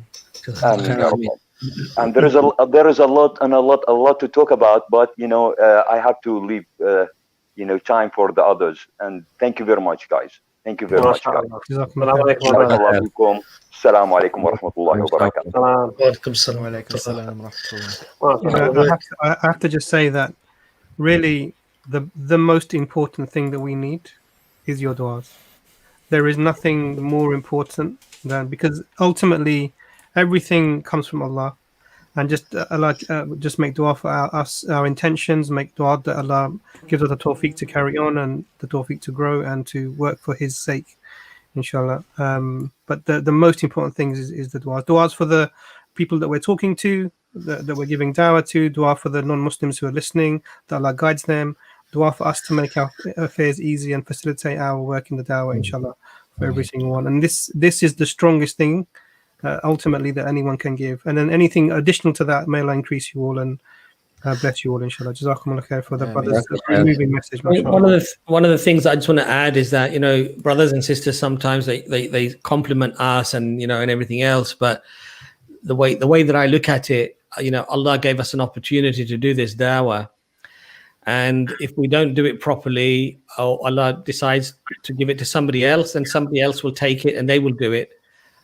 So pray for us as well, that Allah keeps our intentions for the sake of Allah subhanahu wa ta'ala, that we don't lose our way as well, because this can happen, and that we stay guided as well, inshallah, and that we become good da'is, and where we fall short, and we always fall short because we're human, may Allah forgive us for those shortcomings and help us to develop, inshallah, as good da'is, inshallah. So we do value your and we do love the fact that the brothers and sisters do show us love, But everything is from Allah subhanahu wa ta'ala. So in reality, what can we claim for ourselves? Really, nothing except for the gratitude to Allah. So jazakallah khair for your comments. I just want to mention something before we go on. So this is to the people in the back chat and intending to come on. So I'm going to just give you a couple of tips to make it better. So guys, the internet internet connectivity is really key. So if you can be on a computer with an Ethernet cable, that would be amazing, because it'll be a lot faster and a lot better because of that. And also another tip is to wear headphones, because there can be an echo. And if you're on your computer and you've got YouTube open or whatever, pause the YouTube so we don't hear a feedback. So just a few tips there. And I want to say thank you to everyone that's just become a member, mashallah, and the ones that have given super chat, jazakallah khair. I mean, how easy is £2.99 a month, same as a coffee, and it helps us so much, helps you so much as well, inshallah. Jazakallah khair. Shall we do this origin story, because quite a few people are asking for it? Yeah, let's talk about it. Yeah, let's talk about it before we get anyone else on then, inshallah. Hopefully you can remember it all. So originally it all started, before it was EF Dawah, was just me at the masjid with Brother Anas. And I said I wanted to teach people how to do Dawah. And because I was friends with the Emir of the masjid, he gave me this room. He said, after the Salah on a Monday night, I think it was a Monday, you can do Dawah. You can use that room. So there was 5-6 people turning up each on a Monday. And I was saying, this is demoralizing. There's no one coming. And they said, don't worry, just keep doing it. Don't worry, the people will come. Anyway, then one session, I don't know if Abbas turned up that day, but I know Dr. Imran turned up with Khalid and Shakil and Shanawaz. Was you with them, Abbas, at that time? I can't remember, to be honest. You're talking about 7. Yeah, I think we'd met in the the church. No, this was before the church. I don't think we were going to the church. Yeah, so Brother Hamza, I joined you the very first session that we did, and that was with about atheism, as far as I remember. Yeah, it's like what type of atheism? Actually, you gave the first one. You gave your story. So your story, how about your background and how you came into Islam and how you got married, etc. And then I think the next session we talked about atheism. And then we went on to Christianity, and I'm sure Dr. Imran and Abbas joined us. Not long but that's when I give Dr. Imran the name Imran Efficient, because he would come and he would start taking notes of what was going on. And then this Lake Street thing, some Muslims said that these Christians are doing this kind of dawah. They give you a free curry, and they're giving dawah. They're giving their Christian dawah to our Muslim brothers, but we've got no one to represent us. And so that's when we started going there. And it's from there that I personally built up a lot of knowledge. And that's when we decided to come together and form an entity, which was EF Dawah, mashallah. Alhamdulillah. Alhamdulillah.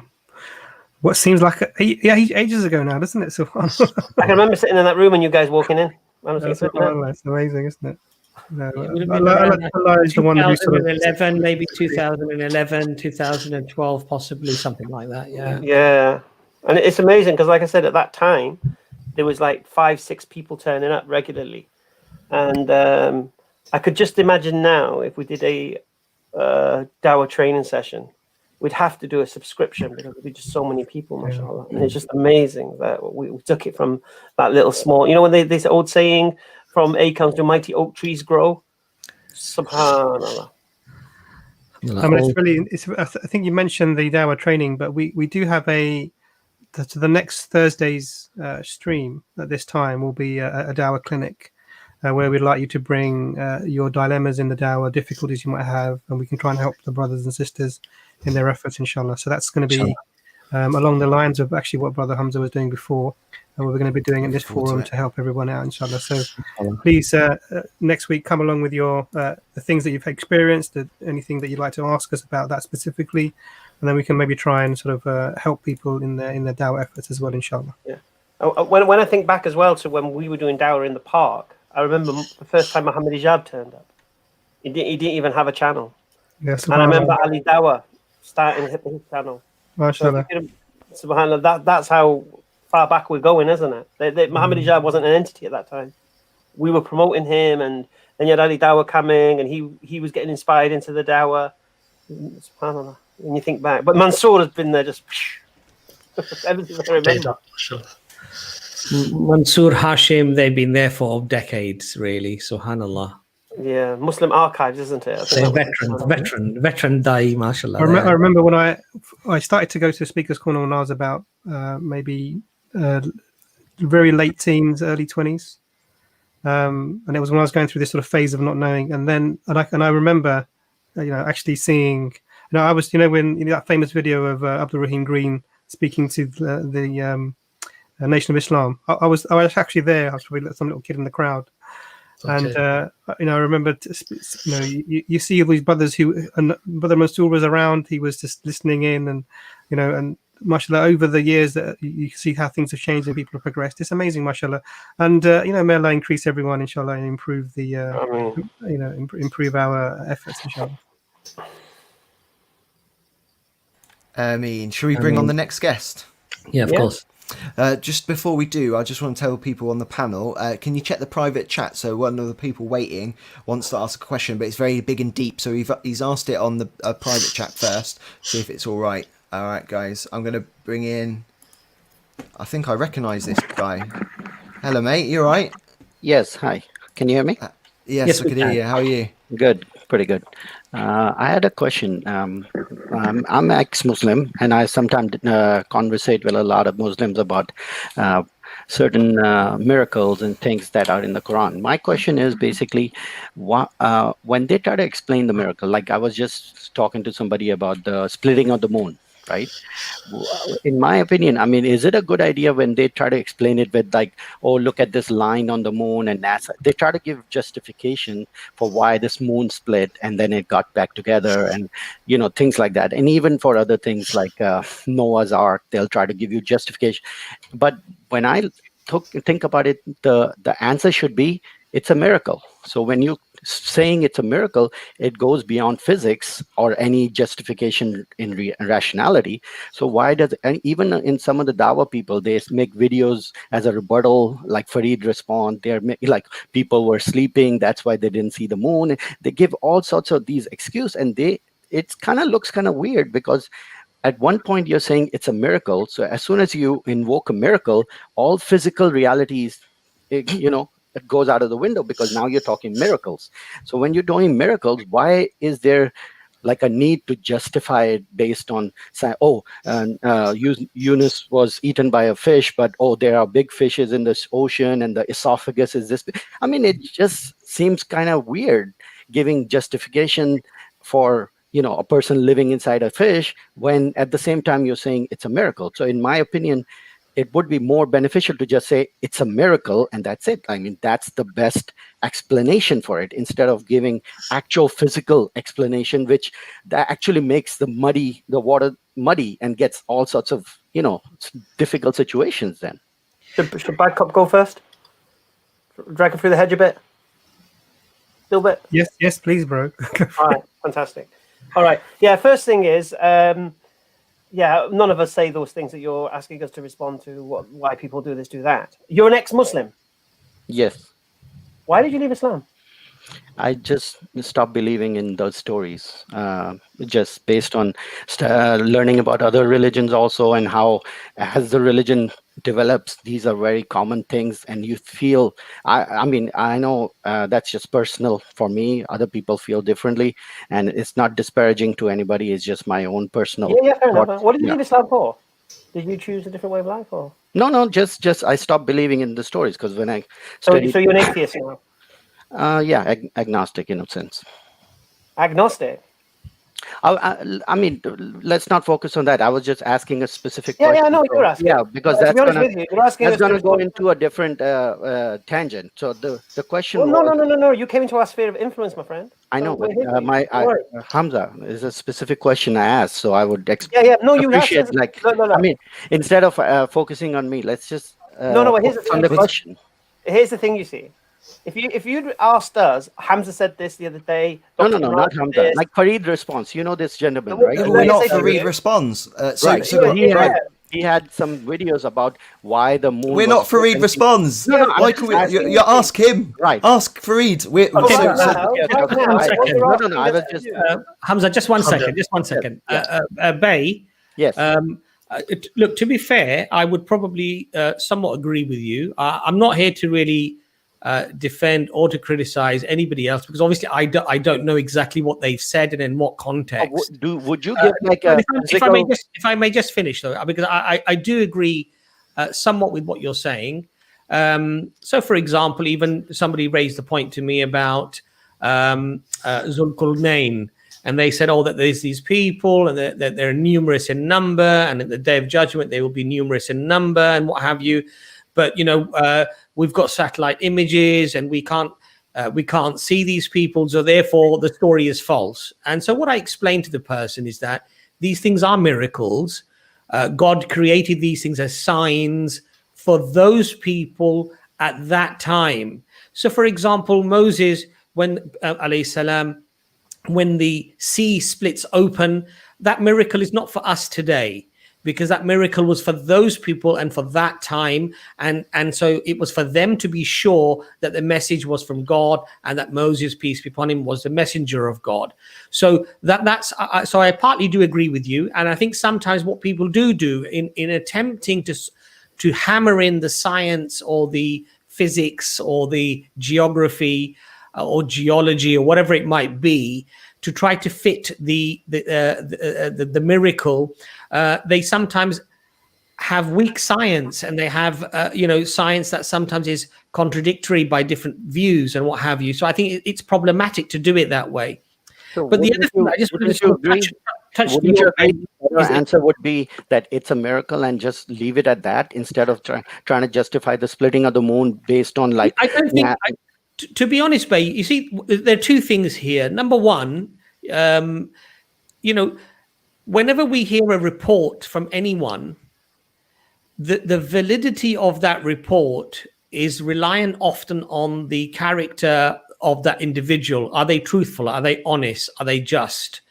And these claims, you see, for Muslims are not being made by any Tom, Dick, or Harry. They're being made by God Almighty himself. So the important thing is, rather than assess the claims, what I would actually assess is, can you assess whether this book, this Quran, indeed could be the work of a human being, or is it actually a miracle as it is claimed? Because if you come to an assessment after analyzing it, that in fact it is a miracle and that it could not have been the work of any human being, then quite frankly, whatever it says in relation to these miracles, they have to be, by default, they have to be true, you see? And I think for a lot of us, we've actually taken that journey and assessed the Quran for its claim for it being a miracle. And because we are convinced of that, if Allah says that the moon was split, then alhamdulillah, the moon was split.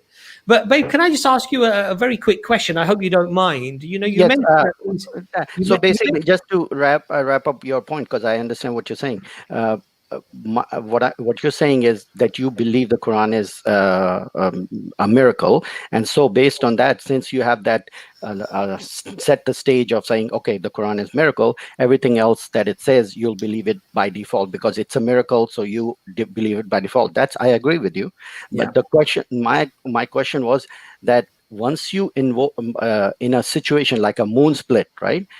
When you invoke a miracle, my question is, as soon as you say miracle, then you don't need to provide justification for that scientifically. Now, I agree, but we've moved on from that, Bay. Okay. I've agreed with that you don't need to. You don't have to. I that totally was my agree with you. concern, because a lot of time when I speak with about questions about things like that, a lot of the people, not you guys probably, but other people, they try to justify it based on scientific data, saying, "Oh, look at this." Babe, we moved on from that. We agree. We that. agree with what you're saying. But that was my question. My point to you, Bay, was that you mentioned that because there was commonality in the stories, as you put it, within Islam, that's why you thought they were false. But that's not really a logical assumption to make, because similarity could be a consequence of the stories coming from the same cause, i.e. the creator. So you would find commonality. Of course, the other logical and rational assumption you could make is that they were copied from one another. But you see, if things are copied, you find certain telltale signs that actually direct you to that opinion. When we actually look at the Quran and we look at the Hadith, it actually contradicts many errors that were made previously. And I think that's a very strong evidence that it was not a copy. Because if you're going to copy the narrative of the time, and you do that repeatedly, and you end up copying errors as well, then you would have a strong argument. But in fact, what we find is that when we study the Quran and we study the Hadith, it actually contradicts many of the errors that came before it. So I hope that answers your question on that. Yeah. That okay. So I'll leave my time for some One other thing I just want to say to you before you leave is that we would like you to come back to Islam. So what is stopping you from doing that? I just don't believe it anymore. It's not something of a thing. I know your explanations of the Hadith the Islam copied these. Not copied that. Okay, they would have copied the errors, but they didn't. As a holistically, as a overall, I just don't believe the narrative anymore. Why were you a Muslim? Bay, why were you a Muslim? Why were you a Muslim? I was born a Muslim. Right. So what? Yeah. And how old were you when you left Islam? 45. 45. Yes. Wow. So what happened? You just stopped the Quran, or? No, I didn't. I know. I'm practicing. All when did you stop praying? I never stopped praying until I left. Like I was still praying and all that stuff. But of course, not so 5 times a day. Maybe a couple of times, 2-3 times a day, and doing our Jummah namaz and doing the regular. I did Hajj and did Umrahs a bunch of times and all that stuff. So not prayers. So you prayed Isha and the next day you left Islam. I'm just trying to understand the logic. I don't know what that means even. Okay, you said you were praying 5 times a day. No. I said I wasn't praying 5 times a day. I would I would be doing it maybe 2-3 times a day, maybe 2 and that times, was just 3 times. People around you. No, just general. Like you have to pray, so you pray. And which praise did you do? Just mostly Zohar and Asrs, or sometime Isha, sometime Maghrib. Depending on whichever time was available. Yeah, because it's fascinating, see, because you were born a Muslim, brought up in a Muslim family, in a Muslim environment, I'm assuming. Yes. And you left. And I was brought up in a non-Muslim environment with a non-Muslim family, and I embraced. And so I can imagine if you fall for the nonsense that's said about Islam, you would leave Islam. What do you think about people like myself who are actually embracing the thing you left? Do you think, what's your opinion on that? My opinion is people do things for certain reasons. Everybody has their own justification, and I've heard your stories also, like how explanation why you after 9/11 what happened and what. No, but why did I embrace Islam? What do you mean? You said you heard why I embraced Islam. Yeah, because you found that this was more rational to you than anything else that you believed in, and you understood that that's more rational to you, right? Islam is the most rational religion in your opinion, right? It's the truth. It's the only rational religion. Yeah, I agree. Okay, I agree. Okay, that's I find it fascinating. See, when I speak to ex-Muslims, yes, and they leave Islam, they leave this way of life, and I'm going to ask you, what did you leave it for? I'm trying to get to the point. What did you leave it for? I just told you. I stopped believing the stories of Islam. I know. What way of life did you adopt after it? My life adaptation is exactly the same. I just still live like a Muslim, but I just don't believe the Islam anymore. I don't start killing. I don't start drinking. I didn't start fornicating or whatever. You guys think that somebody leaves Islam, all of a sudden everything changes in his life. I mean, sometimes. I'm sorry, I caricaturize sometimes. No, but but Bay, if you don't mind, can I ask you, Bay? Can I ask you a question as to? You said you stopped believing in these stories.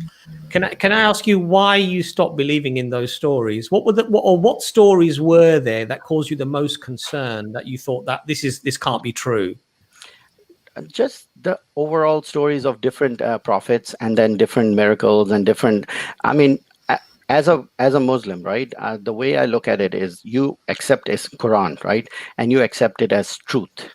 Now the problem is that once you set that bar as that this is a truth, now it doesn't matter what it says in the Quran, you have to believe it anyway. And that's just not justifiable for me. Like once you set that bar up as saying Quran is true, now Babe, no can I matter just what. very quickly ask you, because you're setting a narrative, you're setting a standard that no one really applies, because the Quran itself speaks against your approach. The Quran says, if you don't believe this book is from God, then you will find therein many contradictions. And if you and it asks you to, this is a book for people of understanding. This is a book for people who reflect. Read. I mean, the first word revealed was Iqra. Literally. So the idea that we blindly follow. So Iman in Islam does not mean faith without a basis. It means confirmation, a faith that's based on confirmation. And this is the problem that we have. So we don't. It doesn't mean that we, just because we establish for ourselves that we believe in the Creator, and then we establish that this book is therefore from Allah, that we then blindly believe. No, there's a process that we do. So you use this word right in the beginning of rationality. So science is not exclusively the holder of rationality, right? In fact, rationality is much bigger than that, and science is a subset of rationality. It's one of the parts of it, and it assumes that we are rational beings in part of its process. So I think you've sort of misunderstood really what Islam and how we arrive, what Islam stands for in terms of investigation. The science is not the bar that we need to try and, or the ruler that we need to try and use to measure Islam with. We don't do that. In fact, Imran, I agree with you, and a lot of your, because I've watched your videos, maybe like 50 hours worth of the EF Dawah and all that stuff. So I know your approach is much different than the regular mullahs in the mosque, because that sort of thing. And I appreciate your approach, but as a narrative itself, as the Islamic narrative, I just don't believe it. I hear you. I want to make one other point to you. Yeah. I'm making a big assumption. I'm assuming you're from the Indian subcontinent. Yes.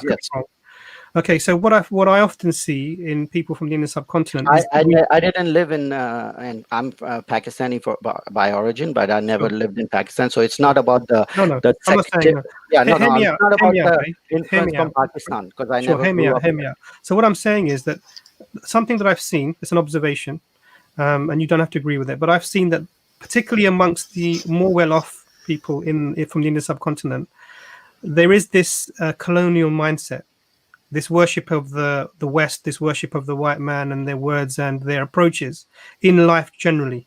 And that's a big, I'm making a very generalization, and I'm saying that this is specifically for certain people of certain. So my grandmother, who came from a poor village in Pakistan, she never had any issues with her faith at all. She was 93, had 2 strokes, was fasting every Ramadan. She was praying, mashallah, never had any doubts whatsoever. Never even had any formal teaching, anything at all. You go to Islamabad or one of the posh areas, and you sit down with the people who've been learning in their Western influenced schools, and they have all the doubts within them. Now, what I see is often this is what happens, that we take on this. We take on this sort of Western. We sort of substitute. We have this sort of inferiority complex to the Western ideas, even, and this is one of the things that happens is this ridicule of religion, generally speaking. So when people come across religious concepts and ideas, often in those ways, in the West, used the way the West talk about them, they're talked down to, and they take on this. They take this on board, and really what we need to do is make our foundation strong. When we're teaching our kids, we shouldn't be telling them do this without reason. We should give them the foundation. So then when they get to interact with people who are coming with an opposite mindset, they can actually look at those ideas and say, "Oh, that's very interesting," and they can deal with them. So one of my daughters was given an essay. She's 11 years old. Was given an essay in school. Why do you believe in God? Give the arguments for and against. I mean, this is an 11-year-old.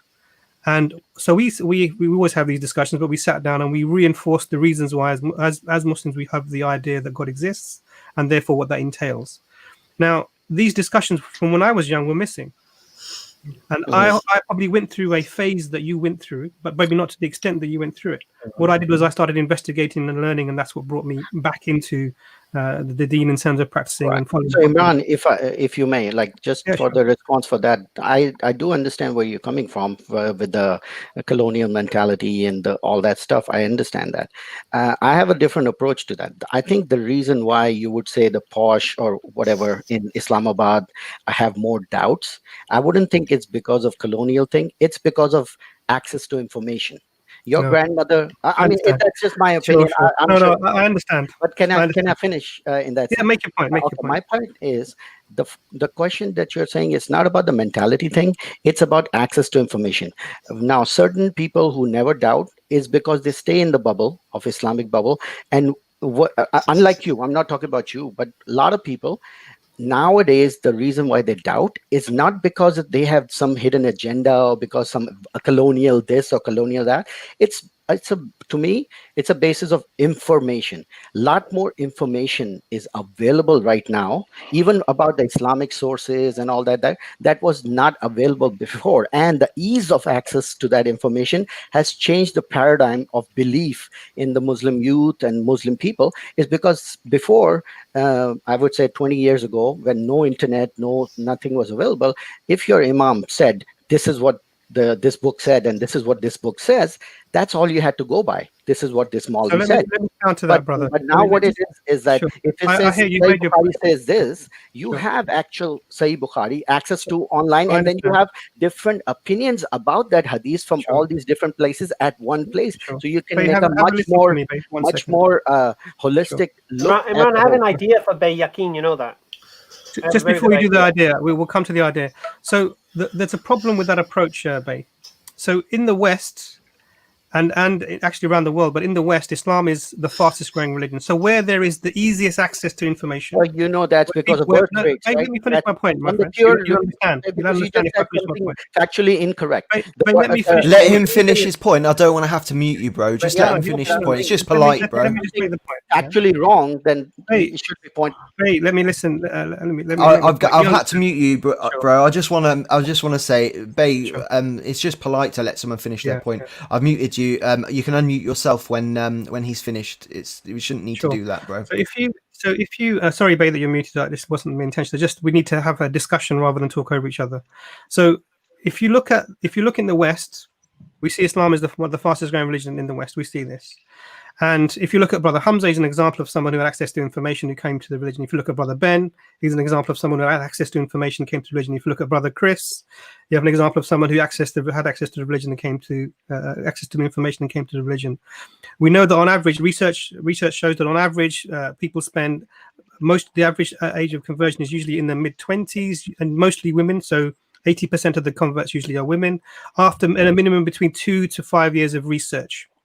So this whole concept that you have isn't tenable. Now, so why is it different in the Indian subcontinent? Because the higher the ranking schools that have English medium schools, i.e. the main language of teaching is English, and most of the teachers these are set up by people who are from overseas, so westernized concepts and teachers, and secularism is promoted highly. Now, I know this because I'm Pakistani and I've been and I've seen these for myself, and I've interacted with these people.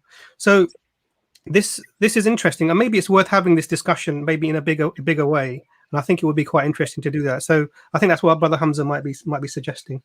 Yeah. What I was going to say, Bay Yakin, because you speak very well, and you feel you're coming from a strong position, and we like that. You've seen most of the EF Dawah videos, isn't it? Have you ever watched the one called Perfect Storm? I'm not sure exactly by the names, Okay, but it's with the French Christian guy called Paul. Anyhow, we're creating a new feature on EF Dawah called Perfect Storm, and it will be Brother Abbas, Dr. Imran, and myself, and we'll invite guests on, and it will be kind of speakers corner like format. There'll be no set menu. You can come on with what you like, and I think what you've got to say to represent the ex-Muslims is fantastic. So if you're willing, we invite you on to be the first guest on the Perfect Storm, and let's see if what you believe does stand up to scrutiny. Sure. Would you- I mean that's fine. That's not a problem. I generally don't like to be very confrontational. I rather just have a discussion. And Imran, you're right. I don't like to talk over you. I just, in my understanding, based on some of the things that I read, is the increase in the number of Muslim population is based on birth rate because. Maybe I'm wrong. I'll check my sources again. Can I say this at this particular point in time? Keep your powder dry, mate.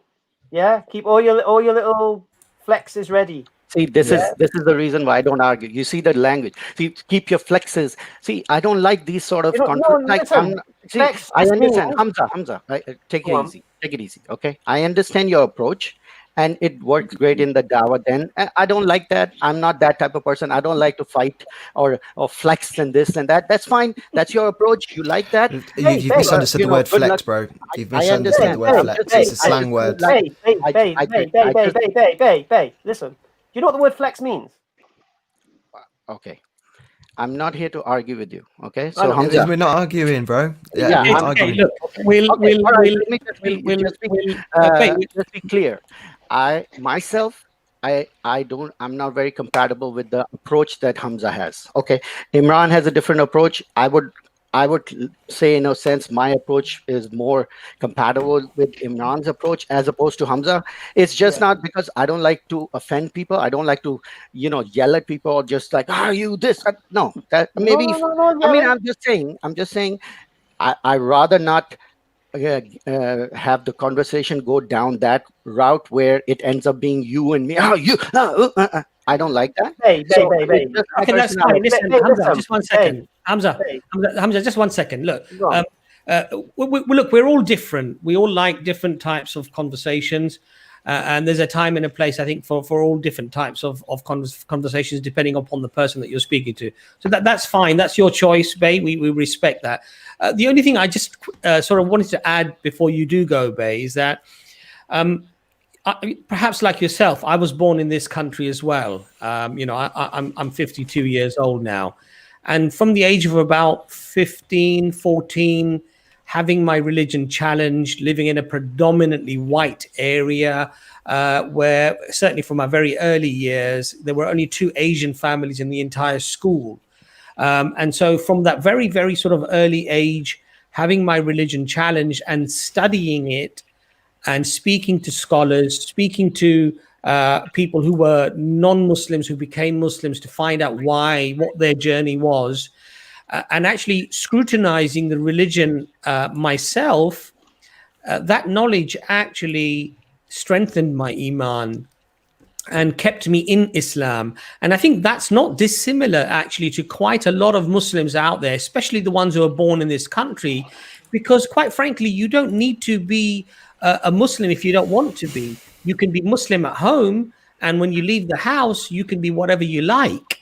And so I would suggest to you that, I had that intellectual journey. I had that journey of investigation and deep analysis. And my question to you, Bay, is that did you actually have that journey yourself, or did you just stop believing because it didn't make sense? Sorry, guys. I just want to remind the panel that this is meant to be for subscribers, and it's become a completely different subject. And I want to apologise to Bay. Email address. Yeah, so I put my email address on the chat. Yeah, we'll be in touch with you. All right, Bay, nice speaking to you. So, Bay, I just wanted to apologise because I raised my voice a little bit, and the reason I did was because the stream is becoming a speakers corner one, which this wasn't the point of the stream, and I was quite excited about that, and I got emotional. So sorry if I raised my voice at you, bro. You didn't do any, hardly said anything, and I apologize if I came across a little bit harsh. All right.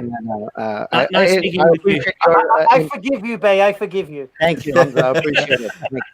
All right. See you later, mate. Thanks a lot. Appreciate it. Bye. We'll be in touch, mate. All right, I'm putting my foot. Yeah, that'd be wicked for Perfect Storm. So hopefully he gets in contact, or we can get in contact with him. Yeah, we got his email. So guys, I'm putting my foot down. only fans and subscribers for this one because we don't want all our streams to be the same stream. Okay, so what something really awesome happened in the back chat. So one person's phone battery's going, and I wanted to, and he said, "Can I go first?" I wanted it to be just. I said, "No, it's not fair because other people have been waiting for longer." Those people in front of the queue gave him position. Hassan, salamu alaikum rahmatullahi wa barakatuh. How are you, bro? Wa alaikum assalam wa rahmatullahi wa barakatuh. Jazakallah khair for the brothers. I really appreciate them allowing me to come in. Jazakallah khair. Great fan, mashallah. The work that you guys do is just fantastic, mashallah. I've been following you for a while. You all have your own qualities that you bring into the dawah, mashallah.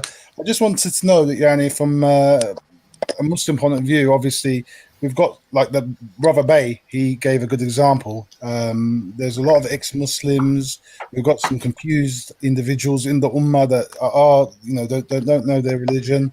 Is it a good tactic maybe for EF Dawah? Because mashallah, you guys have got the platform. You're out there. You're well known to give dawah to the Muslims that are confused.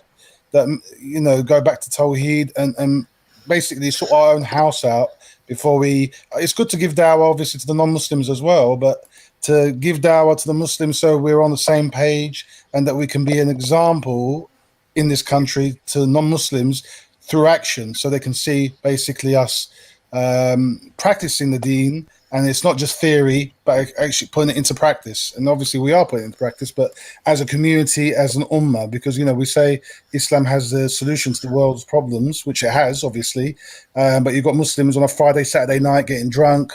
You got Muslims delving in interest and buying houses. So is it worth giving dawah to the Muslims as well as the non-Muslims so we can, 100%. increase the knowledge? Or Jazakallah khair, brother. That's a very good question. Ayaz, maybe we should get Ayaz to. Ayaz, you need to come in there because you've been talking to a lot of Muslims and non-Muslims. So and so has Imran, and I know Hamza has as well. So what's your take on that, Ayaz? It's a very good question. Maybe an area that we do need to spend some time on. However, I do feel like it's a two-way approach. So although we're doing the dawah aiming at non-Muslims, Muslims are watching as well. They're learning, and they're coming in with their questions. Muslims themselves are benefiting as well from our work. But I do agree with what the brothers said. We do, Brother Hassan, isn't it? Yeah, that we do need to maybe do a bit more on the Islamic side, possibly. But yeah, there is a benefit. There's benefit both sides, both the Muslims and the non-Muslims. To be honest, when we first started doing the dawah, it was we didn't expect the Muslims to come forward as much as they are now, or have been over the past few years, mashallah. So a lot of questions. And a lot of doubts maybe from some Muslims, and alhamdulillah, they're benefiting. Yeah, I would kind of disagree to say it's something that we should be doing, because everyone's got their job and their lane to do what they're doing, and the clue for us is EF Dawah. We originally, like you said, we were to invite non-Muslims to Islam, and then we realized Muslims were benefiting, and mashallah, and that was a byproduct of what we were doing. And like, for example, we're going to do the dawah clinic, and that again is going to be to help Muslims to do dawah, and this is our lane. And for example, you have the Tablighi Jama'ah who do the nasiha. See, nasiha and dawah are two different things, aren't they? So if you're going to put if you start splitting your energies into different lanes, you're not going to be a master of one particular trade. So that would be my take on that, to be honest. I agree. Sorry, I'd have to agree with you actually, and I think who think about this. So we can be Muslims that aren't really doing what we need to do. We're failing on certain things and we're failing in certain areas. As long as you're a Muslim, you've taken that step, and you're guaranteed paradise eventually, inshallah. Now, the person who would be the priority is that one who's away from this completely. Shaitan's got them in a full hold, whose life is completely off track. They're the person that we need to invite to the way of Allah. And then they start their journey of practicing and learning and everything else. Now, in doing that, what actually happens is that we also, in that net, in giving the dawah, are making the arguments, arguing for the veracity of Islam. we actually reinforce the some of the doubts that some of the brothers and sisters might have, and it's sort of they also get caught up within this. So although we're speaking to that person who has no faith in Islam, and in that way we have to build everything up from the ground up, from why the Creator exists all the way up to why the Prophet Muhammad, peace be upon him, is the messenger of Allah, and therefore the Quran is from Allah. You know, all of this, it's a build up. In that build up, it actually becomes an nasiha as well for the people who are not quite sure. They're Muslims, but they weren't really given the reasons why, just told what to do. So we are sort of covering that. But I agree that if we start to just do nasiha things, as Brother Hamza is saying, then actually we miss out a lot of the people who need probably the most information, the most. So we're in a country where predominantly the people are non-Muslims. So what do we need to do? We need to help a lot of these brothers and sisters in humanity, people who, you know, a short while ago will have been like Brother Chris or like Brother Hamza over 20 years ago, come to that, because they will have that impact. Because when an Englishman looks at me, he has less to identify with me than he has with Brother Chris or with Brother Hamza or with Brother Ben. And that's just the nature of human beings. We tend to identify with people based upon our ethnicity, languages, etc., cultural sort of nuances. And so this is part of the work, and everyone is influenced. Hopefully it will be all encompassing, and will help those who need it the most, plus bring the people who are slightly, you know, worried or slightly unsure about the basis for their faith, inshallah, by establishing that. I hope it helps, inshallah. I think one of the things to note here as well, Brother Hassan, is that we get lots of emails and lots of messages Brother Ayaz often deals with, and on the rare occasion me and Hamza and Imran, what have you, from Muslims who had lots of doubts, and they refer to our videos, they refer to Brother Muhammad Hijab, they refer to Brother Mansoor, Brother Hashim, and the other da'is that they've seen. And what Brother Imran alluded to there is very important, which is that they thought Islam was weak, and they thought it was superstitions, and it wasn't something you could actually defend in an intellectual arena. And when they see it being defended with such, mashallah, strength and power, they realize, subhanallah, this is a religion that actually has a very, very firm, very strong foundation. So, mashallah, Brother Imran, suggested earlier and mentioned the brother he said that I can see the haram, I can see the Kaaba from where I live. I live so close, and I'd stop praying. And when I saw Brother Hamza giving reminders as an Englishman, giving reminders about the deen, giving reminders about this religion, I started thinking about myself, and I've started to pray my salah, mashallah. So this can be an inspiration to lots of born Muslims as well. Brother Chris, I think you've had a lot of Muslims who've contacted you that have felt really inspired because they see an Englishman who they would have felt had all the freedoms to enjoy this country, enjoy all the freedoms that England has to offer. And then they see you, mashallah, bowing your head in front of Allah subhanahu wa ta'ala, praying your 5 salah, doing your fasts. I think you've had a lot of contacts from a lot of Muslims who've said that you've inspired them to actually become better Muslims. Is that right? Yeah. I agree with what Imran and Hamza said about prioritizing people who are not up on Islam. But I do think there's a field for us to help the Muslims as well. But here at EF Dawah, they are working on like Dawah Doctor and stuff, so which is coming soon. So inshallah there will be fields of programs within EF Dawah that's coming to help the Muslims and the non-Muslims. So just keep watching, guys. Yeah, just to add to that, because look, like I said, we're doing the Dawah, all right? Now, if you watch Numan Ali Khan, if you watch Mufti Meng, they're not really doing the Dawah that we're doing. They're doing the Nasiha. They're doing that job. So we're blessed with two people in this age who are actually doing what you want us to do, Hassan. You get me? And because they focused on it, they're very, very good at it. Yeah, I agree. I was going to. Sorry, Hamza, yeah. I mean, I agree with what you're saying. Definitely. I mean, look, what the job you guys do, definitely. I mean, it definitely has up. I just think that it may increase your calls if the Muslims are on board and practicing, and like the Sahaba, mashallah, when they used to go and interact and do business deals, people became Muslims because of their character and because of what they saw, not necessarily, your book is wrong, your book is right. Well, that's a different thing. We can't address a Muslim who drinks alcohol every night, for example. No, what I'm saying is, if, for example, saying Islam has a problem to an Englishman, saying, look, and which it has, obviously don't drink alcohol, it's harmful, so and so, and then, the days that but my mate Ali, he drinks more than I do, and my mate Hassan. But then you just simply say you don't judge Islam by the actions of Muslims. You measure a Muslim against the teachings of Islam. So if Ali is drinking alcohol and eating a bacon sandwich, probably isn't, drinking the alcohol, for example, though, yeah, that isn't representation of Islam. That's not a representation of Islam. It's got nothing to do with Islam. What he's doing, he's drinking alcohol. It's more English than Islam. But obviously, the excuse they use is if Islam has the answer to these solutions and it hasn't worked for you lot, why would it work for the average Englishman on the road? So they want to see it manifest. No, so but that's the thing. The thing is, they are seeing it manifest because it has worked for me, and it has worked for Ben, and it has worked for Chris, and it has worked for Jordan, and it has worked for Matt, and it has worked for Shelley. It's working. And the vast majority of the Muslims born and Muslims, it works for them as well. It's just you see a significant but small number of people who aren't, who are doing these things. I mean, even you'll see a sign of Iman in that guy who's got the girlfriend on his arm and he's got the alcohol bottle in the other hand.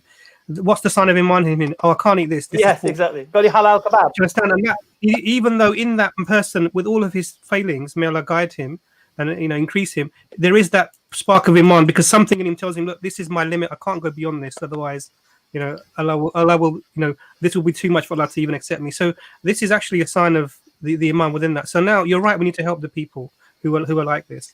But the way you do that is you start to build the religion from the foundations up as to why. And that work, I think is when you speak to the non-Muslim and you build the Islam, why Islam is true for them, it then resonates in the hearts of the people who are listening.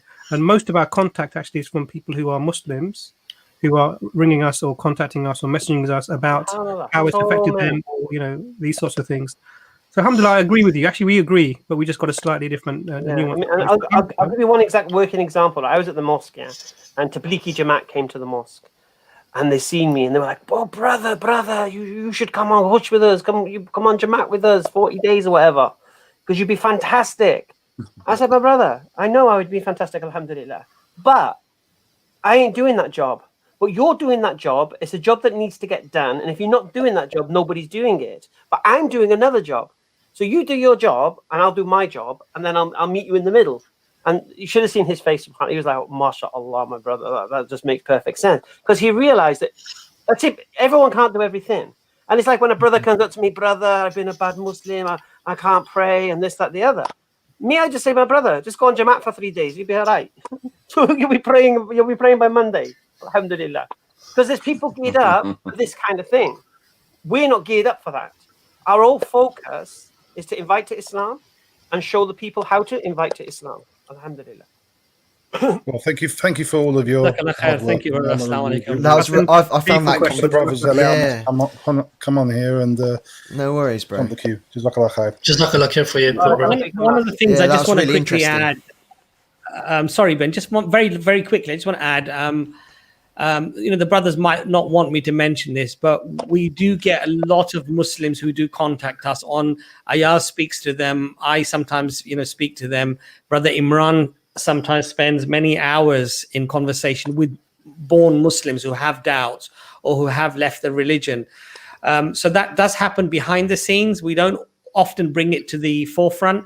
We do have a video coming out in a couple of days where brother from Ireland, who was born a Muslim, left Islam, and mashallah, he gave the shahada because he wanted to give the shahada with EF Dawah, he said, because he'd been watching a lot of our videos. He mentioned brother Hamza, he mentioned brother Muhammad Hijab, and he said that he found that the answers, the debates and the discussions actually strengthen his iman. So there is a knock-on effect, mashallah. But I take your point. We will try to do, inshallah, more with that as well, because we do have the dawah doctors and stuff, which actually, hopefully, inshallah, should help some of those issues as well. Jazakallah khair for coming on, brother. Jazakallah, thank you for having me. Assalamu alaikum, my brother. Assalamu alaikum. How are you doing, Chris? You okay, mashallah? Alhamdulillah, living the dream in the deen. Looking really good, mashallah. Assalamu alaikum. Wa alaikum salam. Alaikum. How are you, my brother? Alhamdulillah. Alhamdulillah. I posted a question on this private chat. I don't know if you've read it yet. Oh, what's happened here? You want Just ask it. Just ask your question, mate. Welcome. I'm a little bit scared to ask it because, like I typed earlier, I'm afraid that it might cause harm if you guys don't know the answer. So, yeah. Well, you can ask it, brother. If we don't know the answer, we'll just tell you we don't know the answer. Yeah, but then everyone else will hear it. That's the thing. Oh, we don't care. Just ask your question. Okay. Well, it's about fi sabilillah, and when you do good deeds for the sake of God, and like I typed earlier, when I think about it, it becomes like when I reason with myself, it becomes like for selfish reasons, because I want something back. I want a reward. I want forgiveness. So it becomes like not really fi sabilillah. I can't really compute, if you know what I mean. Well, what does fi sabilillah mean? For the sake of God. And why do you do it for the sake of God? That's the thing. In my mind, it's like I say for the sake of God, but it becomes really for my own sake, because I want something. Okay, so you do it for the sake of God, to please God. Yes. And by pleasing God, you get rewarded. What's the problem? It's based on intentions. Based on intentions, not your feelings. So my intention should be what exactly? Okay. So for example, let's say somebody wants to support EF Dawah. They see the work we're doing. Yeah. They give £100 to EF Dawah, for example. Yes. Yeah. They want to become a patron, £100 a month. There you go. They're doing it. They're not going to get any physical benefit in front of them, in that sense. But they believe through supporting what we're doing, Allah will reward them, and the deen of Allah will grow. It's the love of Allah that they do this. They don't need to. So me actually wanting something in return, it doesn't. How do I say? It doesn't contradict me. Also, not at all. No. Brother, You've been offered it. Can I give you a quote, brother? From and this is from. You remind me of this quote I heard from. I think it was Imam al-Jawzi, Ibn al-Qayyim al-Jawzi, and I remember it because it's very profound. He said the heart and its journey towards Allah subhanahu wa ta'ala is like a bird whose head is love, and its two wings are hope and fear. And this is really we're in a state of this. So we hope for Allah's reward and we fear His punishment, and we love Allah. And all these things come together, because even if you're doing something for the fact that Allah is going to reward you for it, who can reward you for it? Only Allah. And if you're doing that of things that because you're worried about the punishment that may be in the hereafter, who can punish you? It's only Allah. And ultimately, our iman comes from the fact that we love Allah, and this is why it's for the pleasure of Allah. So all of those things are, as long as your intention is for the sake of Allah, then this is not a problem. So that quote from Ibn al-Jawzi is really, I read it many years ago, and I've always found it moving. And I think really this is maybe the answer to the question, mashallah. May Allah make it easy for us. And the key is, as the brothers mentioned, purify our intentions. Ameen. Okay. Well, thank you very much. You're welcome, brother. All your efforts that you've been doing, I appreciate it. And Hamza, I like your approach. I think it's a good approach, not what the other guys. Quiet taste for something. Yeah. So again, thank you very much. I will give my turn to someone else. Assalamu alaikum. I was expecting that to be really controversial. The caviar of Dawah. No, it's not controversial at all, because I said it's a caviar of Dawah, isn't it? I mean, is there no more better evidence that you believe in Allah when you do something for the sake of Allah? Do you know what I mean? I kind of get his point. It's like a manifest demonstration that you believe Allah exists. Yeah, I think it's just I think the point mixed here, up with his feelings. The point here is that everything that is good comes from Allah subhanahu wa ta'ala. And if Allah did not want to motivate us with the giving that Allah will give us, like Jannah, exactly, and the Rahmah and the Karam, Allah would not have mentioned those things. So Allah knows, as you've mentioned, Hamza, many times, that Allah knows that the carrot and the stick is what works for human That's beings. what motivates us. This is how we're designed. We're designed in that way. Allah has created us in that way. So Allah gives us, as you've mentioned, Hamza, before, Allah gives you the biggest carrot that you can go for, and Allah gives you the biggest stick to stay away from. And part of that carrot is the Jannah, is the good tidings, is the good health, is the hidayah. All of these things are from Allah. So we should desire, Jazakallah khair, we should desire these things, and we should stay away from and want to stay away from the punishments of Allah subhanahu wa ta'ala. And this is our iman, because we believe that only Allah can give us these things, alhamdulillah. But it was a good question anyway, mashallah. Sorry, guys, I'll be back in 5 minutes. If someone else could take over the controls and everything for a bit. Not a problem. Is anyone else logged in? I'm logged in, inshallah. I'll help out. I just wanted to add, Jazakallah khair to all the brothers and sisters who are becoming members and donating, inshallah. May Allah accept your intentions and help use these finances to help us in our work, inshallah, of spreading the deen. Jazakumullah khair. Brother Adam, I've put you onto the stream. I'm sorry, I don't know who was first or who was second or anything, because I wasn't managing the stream. Brother Ben was. So my apologies to anybody who might be upset with me that I've let somebody on who was on perhaps last. But Brother Adam, if you could put your question in, inshallah. Yeah, no worries. I think I was actually up next. But okay. Assalamu alaikum, first of all. Wa alaikum salam. I want to thank you guys, because what you guys do is like, I don't really live around many Muslims. I'm in the US, but I am Muslim, and it's nice to see that you, especially in this day and age, that you guys are doing dawah. It's very needed. And I have two short questions. So first, I want to give like a quick background. So I come from, so I'm a Lebanese Muslim. So I have a lot of Jewish and Christian ancestors, like Israelite and Canaanite. So I was wondering, like, is it shirk? Is it considered shirk if, like, can I say Elohim? Like, can I refer to God as Elohim also? And because I know the Jews have a similar conception of God as we do in Islam, or is it like shirk? That was the first question.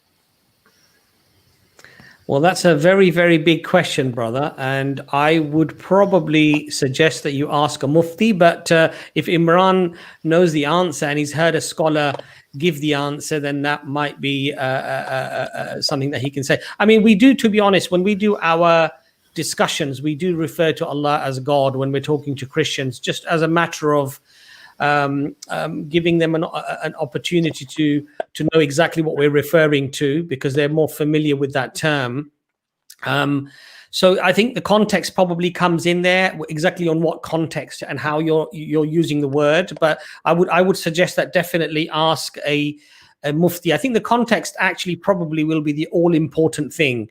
So, for example, if you're explaining to somebody and you're referring to, as you mentioned, Elohim or whatever, and you're talking to them, I think that would be very different from actually saying that this is the name of God. Because for us, of course, Allah has made it very, very clear. The preserved word is Allah. And we believe that actually the word Allah was used by all of the prophets that came before Prophet Muhammad, peace be upon him. So I hope that answers the question. I don't think there's much else that I can add to that, unless anybody else.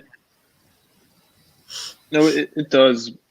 So, I mean, I'll use Allah. It's just because here the Americans and people in the West in general have like a weird misconception with the word Allah. So I refrain from using it often.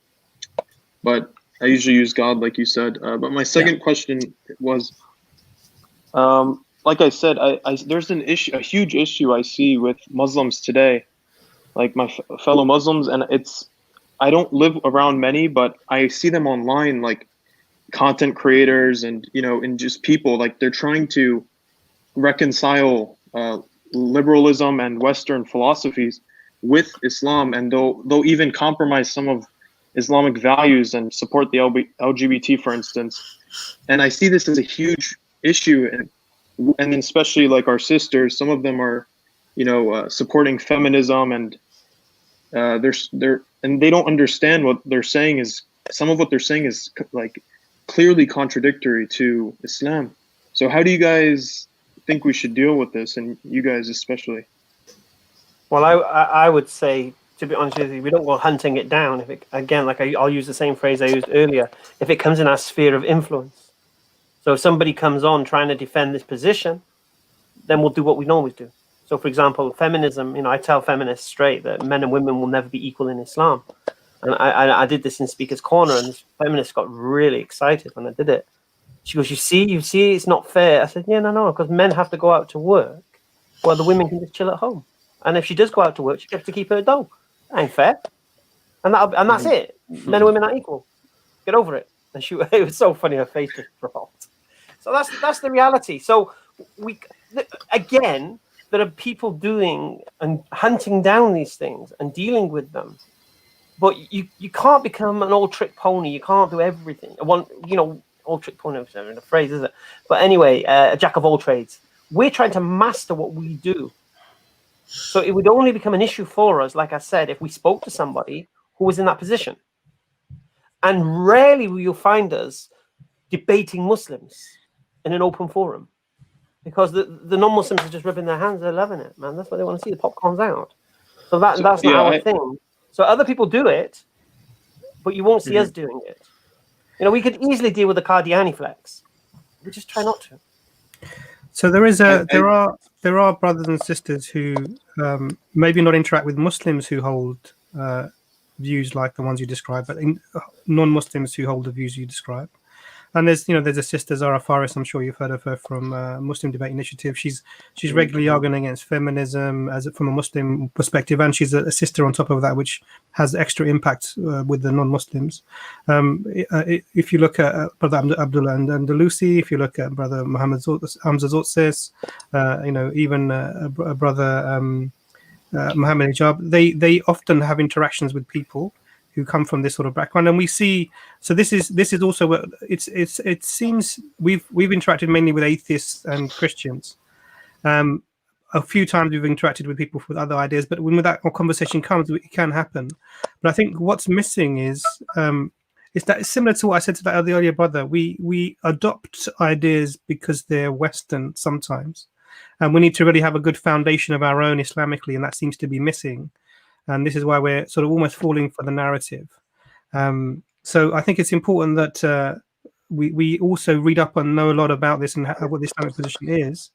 But I think the work is being done, brother. So I know in the States you have a particular issue, and I'm not going to get into any names or anything, but this is being addressed, and there are arguments that are sort of available for people to look at. You can always refer people to these specific speakers and who have given lectures on these specific topics that would help, inshallah. May Allah reward you for your concern. Ameen. Jazakallah khair, Adam, for coming on. Jazakallah. Thank you, guys. So we've got Brother Zishan on next. Brother Zishan. Assalamu alaikum. Can you hear me? Yes, we can. Very quiet. Your voice is very low, my friend. Okay, I'm just going to go a bit closer. Is it better now?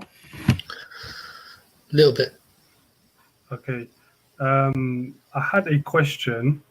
I know that you were saying you were going to do a da'wah clinic I think next week, but is it okay if I ask a question about like a specific da'wah type of question? Yeah, you could be our test case. Okay, cheers. Let's see how rough this da'wah clinic's going to be. So when I sort of give da'wah to friends and non-Muslims and people like that, what I notice is, and it's quite common as well, I see it a lot when I watch your guys' videos, it's like, say we get to the point where, okay, they believe that they can agree that there's one God, and you start to get into the sort of conversation about is Prophet Muhammad sallallahu alaihi wasallam the true prophet, for example. They have like this extreme, they start to get this extreme skepticism now of like, okay, if I start explaining, okay, the prophet said, and then I give them a prophecy, then they'll be like, okay, but how do you know the prophet said that? Or they have this crazy critical stance all of a sudden when you start saying these things, right? And when I start breaking it down a bit more, I feel like really know too much about. So I can get into things like, breaking down hadith and things like that. But again, I just feel like I don't have that much knowledge on it. Yeah, I think you're going too technical, mate. I think you're going too technical. So this is just my advice. I'm sure the Doctor and Abbas will give you some beautiful advice also. So if they've conceded that God exists, then you need to build on that.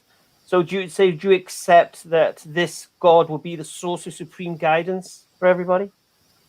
And they'll most of the time say, well, yeah, because he created everything. Okay. And so that would be the source of objective morality, a standard that everyone can be measured against. And again, they will concede this point. And then you say, so it would be stupid not to try to connect to the supreme guidance, wouldn't it? And they say, well, obviously. And then you would move on and say, okay, so how would we connect to this supreme guide? And we'd look in history for men who claim to be messengers. And there's only one man in history who claimed to come for you. And this man's name was Muhammad, peace be upon him.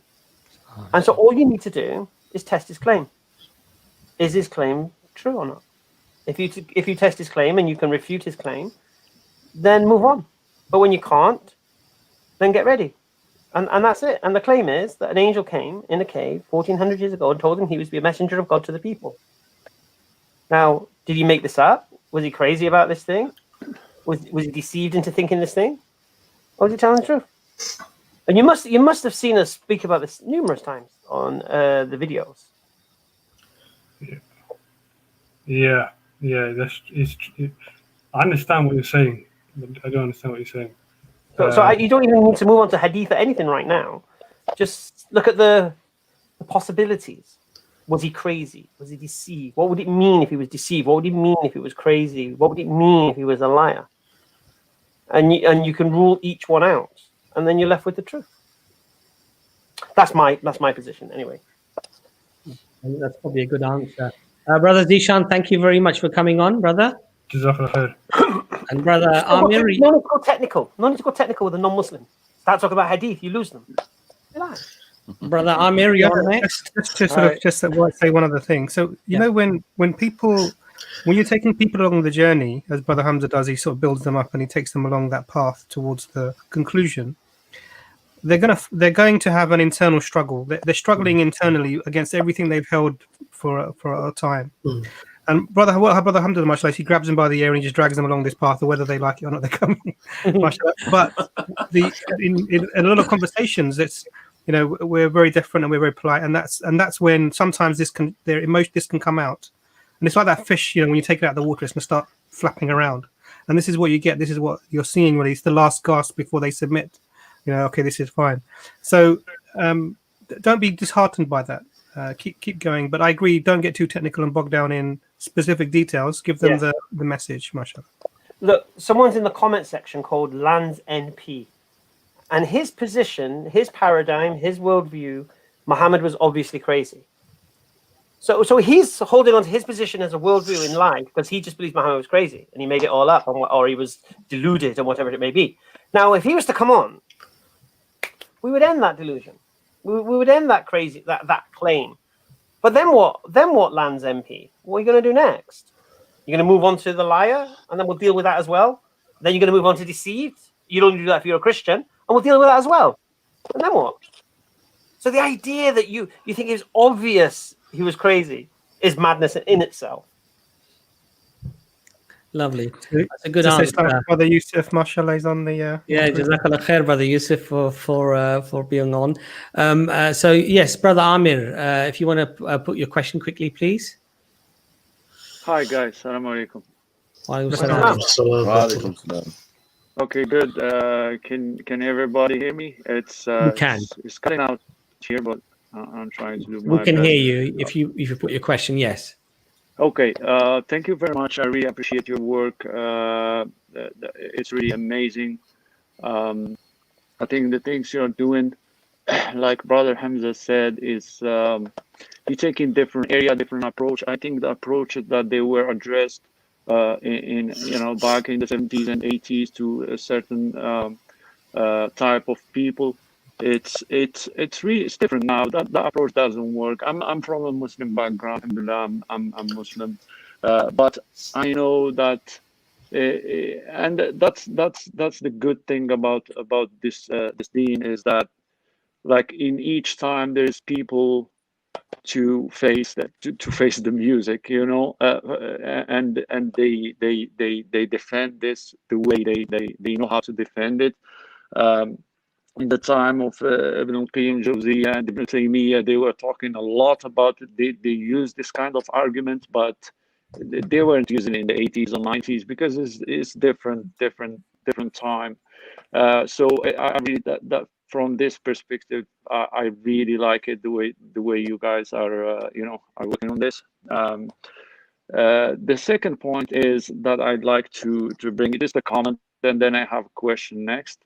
So the second comment is, I think the problem growing up in a Muslim background, in a Muslim family, I think something I observed and noticed is the lack of, and of course I started myself with everybody, the lack of a walking example. We read a lot, like when we grow up, you know, there's a lot of ahadith we hear in school. It's amazing. It's, you know, we hear it, it makes sense, but nobody applies it in real life. Nobody applies it in real. I find this a crisis because I grow up. Of course, now you know, I reflect, I see, I read it. But back in the days, like I don't know the hadith in English, but for example, ليس الشديد بالصرعة. The Prophet ﷺ said the stronger it's not who is strong, the guy who's strong is not the guy who gets angry and all. But again, you see it in real life. I can tell you all the example, and I'm talking about the social background I've grown up in. It's like it's almost good to be angry. It's not almost. It's like you're amazing. You have to be angry. You have to fight. But if you don't, you know, they look across like you are. You know, so this is one of the things that bothers me now when they see, like, there is no real example. There is no thing you can see. And I think that's what the West now are taking the position when they see, like, there's a lack. At least this is why I see, correct me if I'm wrong, there is a lack of examples. You guys are talking about ideals. You're talking about this and that and this and that. That's good. But we see a different thing in ground. As a Muslim, I understand. I don't judge based on because I can read Islam, I can reflect, I read, so that's fine. But for somebody who doesn't read at all, somebody in England or in Canada, they don't read. They just, you know, they just look at how you act. So that's one of the comments that I want to bring up. The third is a question. Okay, so. My wife is Muslim, but she came from a Western background, so she's not argumentative. She doesn't argue and all, but she's not really into, you know, into religion. For example, she doesn't pray. She fasts, but she doesn't pray. I try to teach her. Her mom is not Muslim, and I don't know how to approach them. I remind her from time to time. I remind her, and she listens and she wants to do it, but I think, you know, with the family, with the kids, and I'm in Canada, it's not, and her you know, her environment is not helping. So she kind of, let's put it this way, she's lazy about it. She doesn't really take action. So I don't know how to approach it. I'd like any tips for this. And also for her mom, for example, her mom, she's not Muslim. Okay, she's a very nice woman. They took that stand from a religion. I think they came from a Christian background, so I think they have a point of view. So, and they think they put all the religion in one bag, and they think this is religion, it's the same Islam, and I don't know how to approach it. Really, how to approach it. I think they could listen, especially her mom.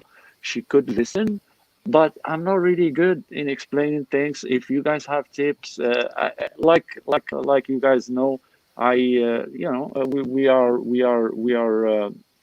we are happy and we are pleased that we know we are Muslims. We born Muslims, whatever. We knew Islam. Brother Amir, Yeah. mashallah, I think mashallah we get the question. Jazakallah khair for asking it. It's Thank you. it's a very important question. Does can any of the brothers advise Brother Amir on that?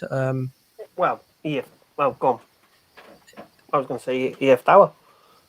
You want me to? Ayaz, would you like to come in there? Or Hamza? What I was going to say is, look, and this goes for anyone watching now. If you know somebody who you're trying to give Islam to or trying to educate to the deen or whatever it may be, EF Tower has a catalogue of videos where we're debating all sorts of people. So if, for example, you want to give dawah to your mother-in-law and she's holding a Christian position or an atheist position, then show her a video of somebody holding that same position getting dismantled. And that way, but with your missus, it's a different story. So is she from a non-Muslim background as well? Well, her dad is. Well, that's another problem. Her dad he was Muslim, now he's not, and her mom is not. So it's. I mean, her dad. Mom and dad left Islam. Yeah, exactly. But okay. Okay, I mean the thing is, brother, it's a difficult thing to advise upon. Simply because. Can I just have a brief word? So, brother, what I would say is, it's may Allah guide your wife and make things easy for you.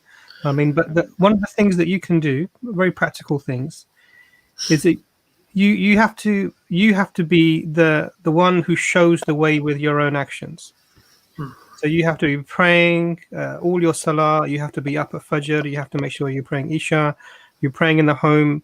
You have to be that Muslim husband that Islam requires you to be, showing the love and the perseverance, helping with the things within the home, providing.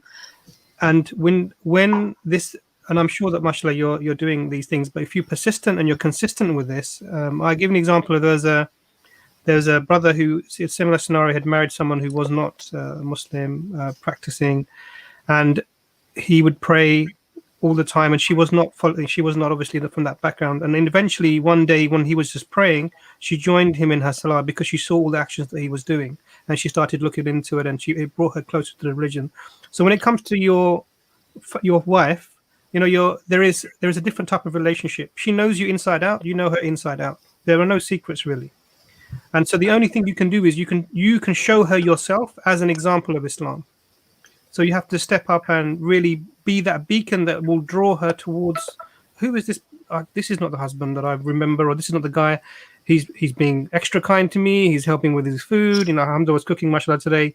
He was, he's up really early in the morning and he's praying, and I watch his beautiful sound of this Quran he's reciting. All of these things will have an impact on the heart, and inshallah that will have that impact of bringing her closer. May Allah make it easy, but it's not. I mean, there's no black and white answers here, but you have to really lead the way because you are the head of the household. And may Allah make it easy for you, inshallah. Jazakallah khair, brother Amir, for your question, and may Allah inshallah give you ease and give everybody hidayah, inshallah. Assalamu alaikum. Thank you. Wa salam.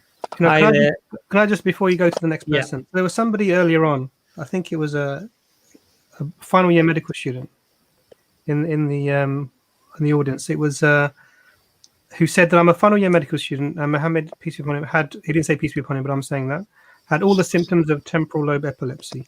Yeah, this is the claim. Yeah, and I completely disagree. I'm a medical doctor for many years, and I'd love to have that conversation. But just one example. Okay, so there's, after any epileptic event, there's something called there's different types of temporal lobe epilepsy. There's some where you lose awareness and some where you don't lose awareness. What usually follows after these episodes is there's a state of confusion. Right, the person is confused and then they're incoherent, sometimes unresponsive. And if they're in that state of where they aren't completely lost their awareness, they're doing odd things like smacking their lips or making some sort of gestures. Now we don't see anything being described like this, and usually there's not a remaining memory of the time of that lapse. So whatever that time might be, and what do we see in the Prophet? Opposite. No episodes of lots of confusion after the revelation came.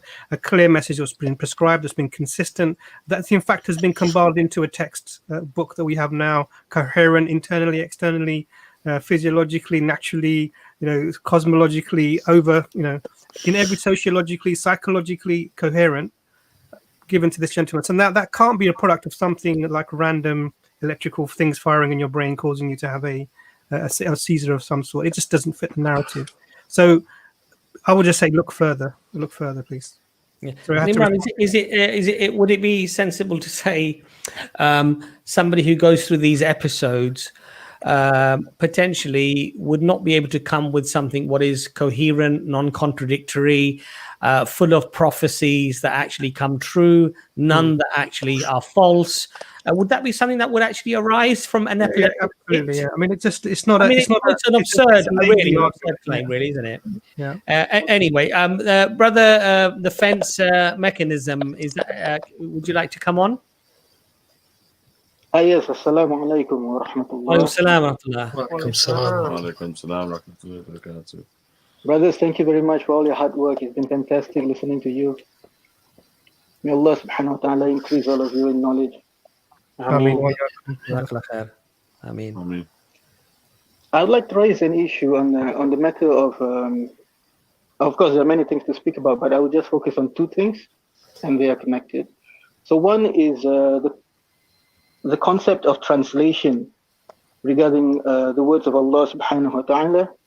How I feel that translation by itself is not an appropriate word to even describe, because I don't believe that the Quran is translatable into any language, word for word. So I feel that if it's possible for you guys to do a kind of a stream where we can go through the words of the Quran and come to a best, what I would rather term as approximation. What? I think that's a fair point, brother. And I think the reality is that any translation of any language, so even if you translate from French to English or from English to Russian or whatever language it might be, you can never have an exact translation. And this is why, for example, a song that is sung in France that might be number one for 20 weeks on the trot, if you translate that song into English, it may not even get onto the charts. That would be the example, basically. Or poetry, French poetry or English poetry or Italian poetry. It doesn't translate. If you have opera and you have it you translate to English, it will sound terrible. I think so. The reality here is that sometimes people use the word translate to mean an exact mirror, of the words. But in reality, if anyone thinks about language per se, any language, especially the Quran, it's always going to be just an approximation of the message. You're quite right. Yeah, the reason I said what is, who says that this thing, that the translation of the Quran is the Quran as it was revealed? No one even says that. I don't even know what it's a response to. Okay, I agree with you on that. Thanks a lot for the validation. But the thing is, on a general basis, those who are already Muslims, mainly, they understand that it is not a pure word for word or letter for letter even translation, but it is, we are talking about those who are non-Muslims, yet to be Muslims, or those who are hateful against Muslims or Islam in general. They would rather regard that to be a word for word translation, and it's raised lots of complications and caused lots of arguments because of that approach of theirs. Not really. Most people know it's a translation, and the intended meaning is not always fathomed, whether it's Muslim or non-Muslim. I've fully fathomed that unless you go into tafsir and scholarship and get your teachings and learning through there. But translations will, I'm pretty sure most people would know that a translation is a translation. Basically, it's never going to be the true meaning. Yeah, because even in the translation, sometimes you get the author implying what he thinks the verse is meaning in brackets. I agree. Yes. So it's what I'm saying to you is this: you're trying to solve a problem that doesn't seem to exist. That's why I was like, "What?" Jazakallah khair, brother, for coming on the show. And one more question. That was his first question. Yeah. I can't wait for the second. Yeah. Sorry, it ties in this translation issue. It ties in with lots of other complications from my perspective, from what I see. But anyway, the other one that I would like to get into, or to request you to look into, as a collective, with the masses actually, because I think we need the help of the masses to look into this much deeper, is the age of Aisha radiallahu anha. And how the standpoint of general standpoint of most Muslims is that she is 6 or 9 years old. Brother, very, very quickly to just address that very, very quickly, even though this is not the stream for it. Sorry, I don't mean to go lengthily into it. But because the matter has been brought up a couple of times, I think we'll very quickly address it. The reality here is that morality, when we discuss morality from a religious point of view, any of the Abrahamic religions, especially Judaism and Islam, the age of consent, the age of marriage, the age of consummation of marriage is to do with the age of puberty. That is the criteria to judge when a person becomes an adult. Now, in the olden times, most people didn't actually even know when they were born. That's the reality.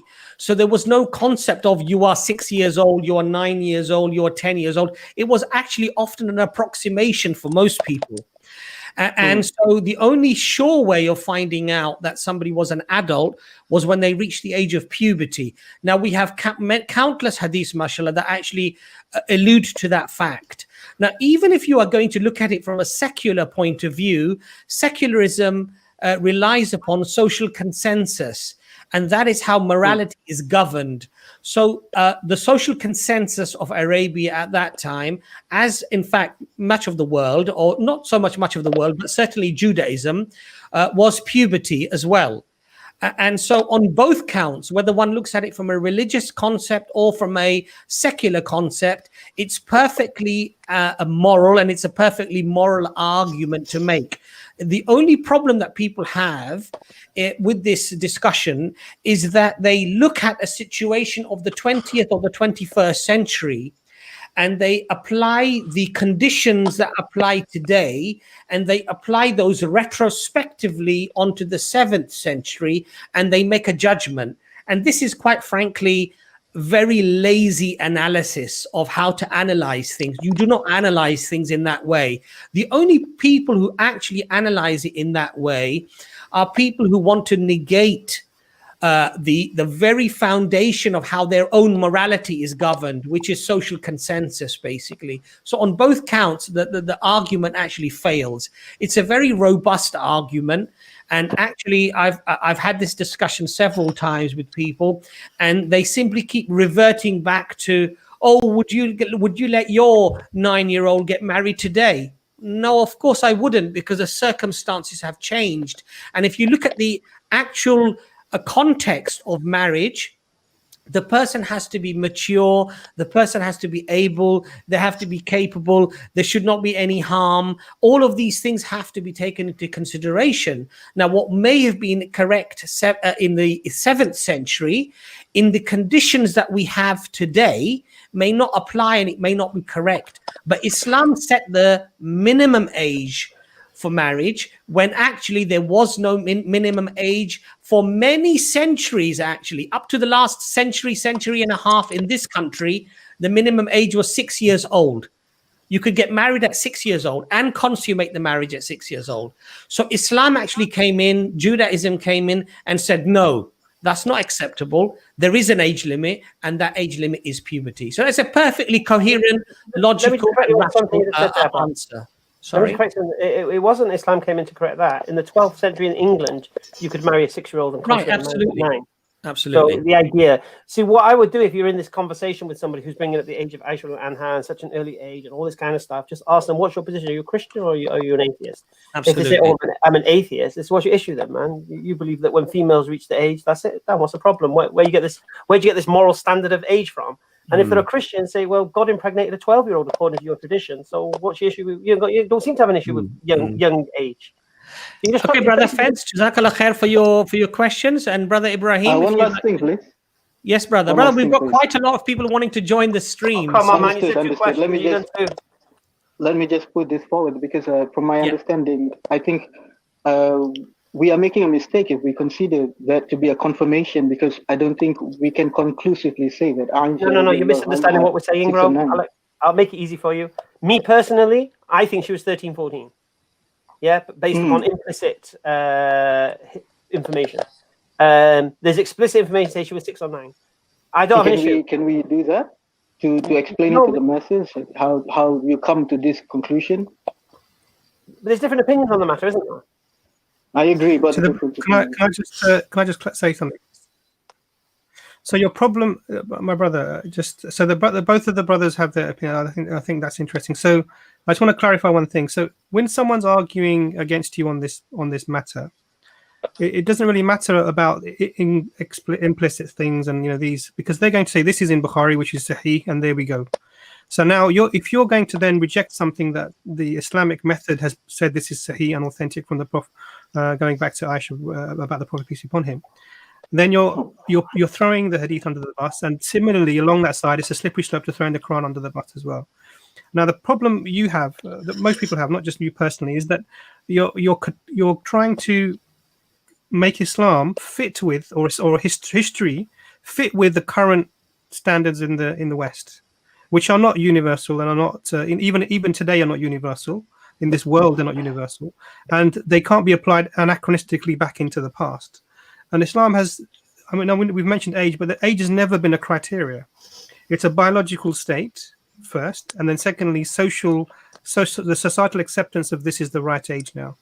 And that can vary with people and vary with time, which is why some of the first people who raised the age of marriage in even in Muslim countries were the Islamic scholars. So this trying to fit everything into something that's currently now. So if the rules change here, is everything going to be okay then now? If someone said, if suddenly in 10, 20, 30 years time they lower, as they're trying to do in France, lower the age of consent to something that might make you feel, okay, no, I can leave that now, I'm happy with this.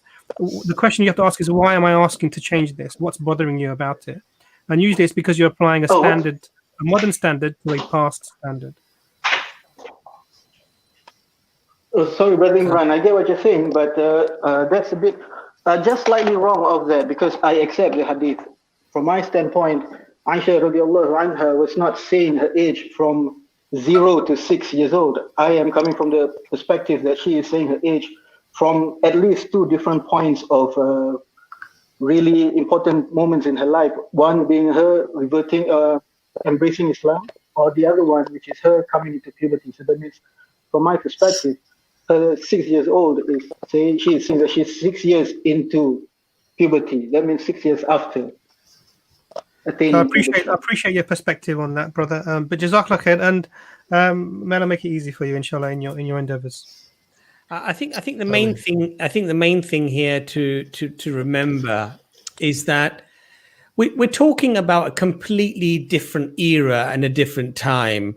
The average age of death for people would have been, I think, 27 or 30, under 30 years old. So the customs were in relation to the circumstances that exist at that time.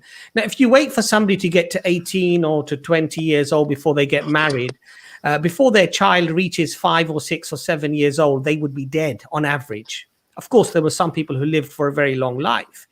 So you see, you've got to try to see it from a different perspective. These are completely different era, completely different times.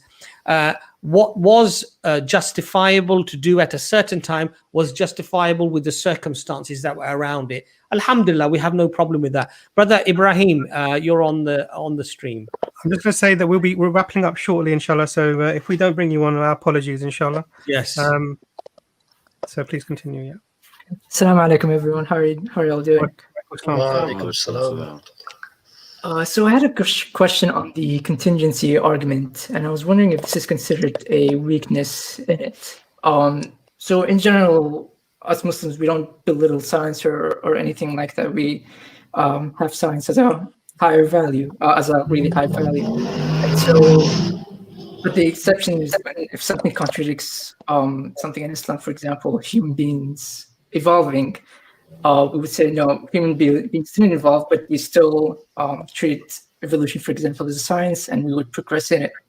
So when it comes to the contingency argument, I know that we take it as an argument we make so that we show people that it is not unreasonable to believe in a creator regardless of religion. And we use Islam as a concrete evidence for God's existence and religion, and Islam being the true one. So my question is, when we talk about the contingency of things, so we say everything we know in this universe and the universe itself is dependent on other things for it to exist and its continuing existence. But aren't we using an inductive premise to say, that we have to rely on science to show that the universe is dependent? And so is this considered kind of a double standard that we're making?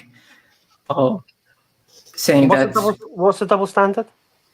Is that we're not taking, we have to say in Islam that we don't believe that human beings evolved, for example, but we still have. What's that got to do with? I'll let Imran come in there. I think Imran, go ahead. Sorry if my question isn't clear. No, not at all. Go on, Imran. You're muted, Imran.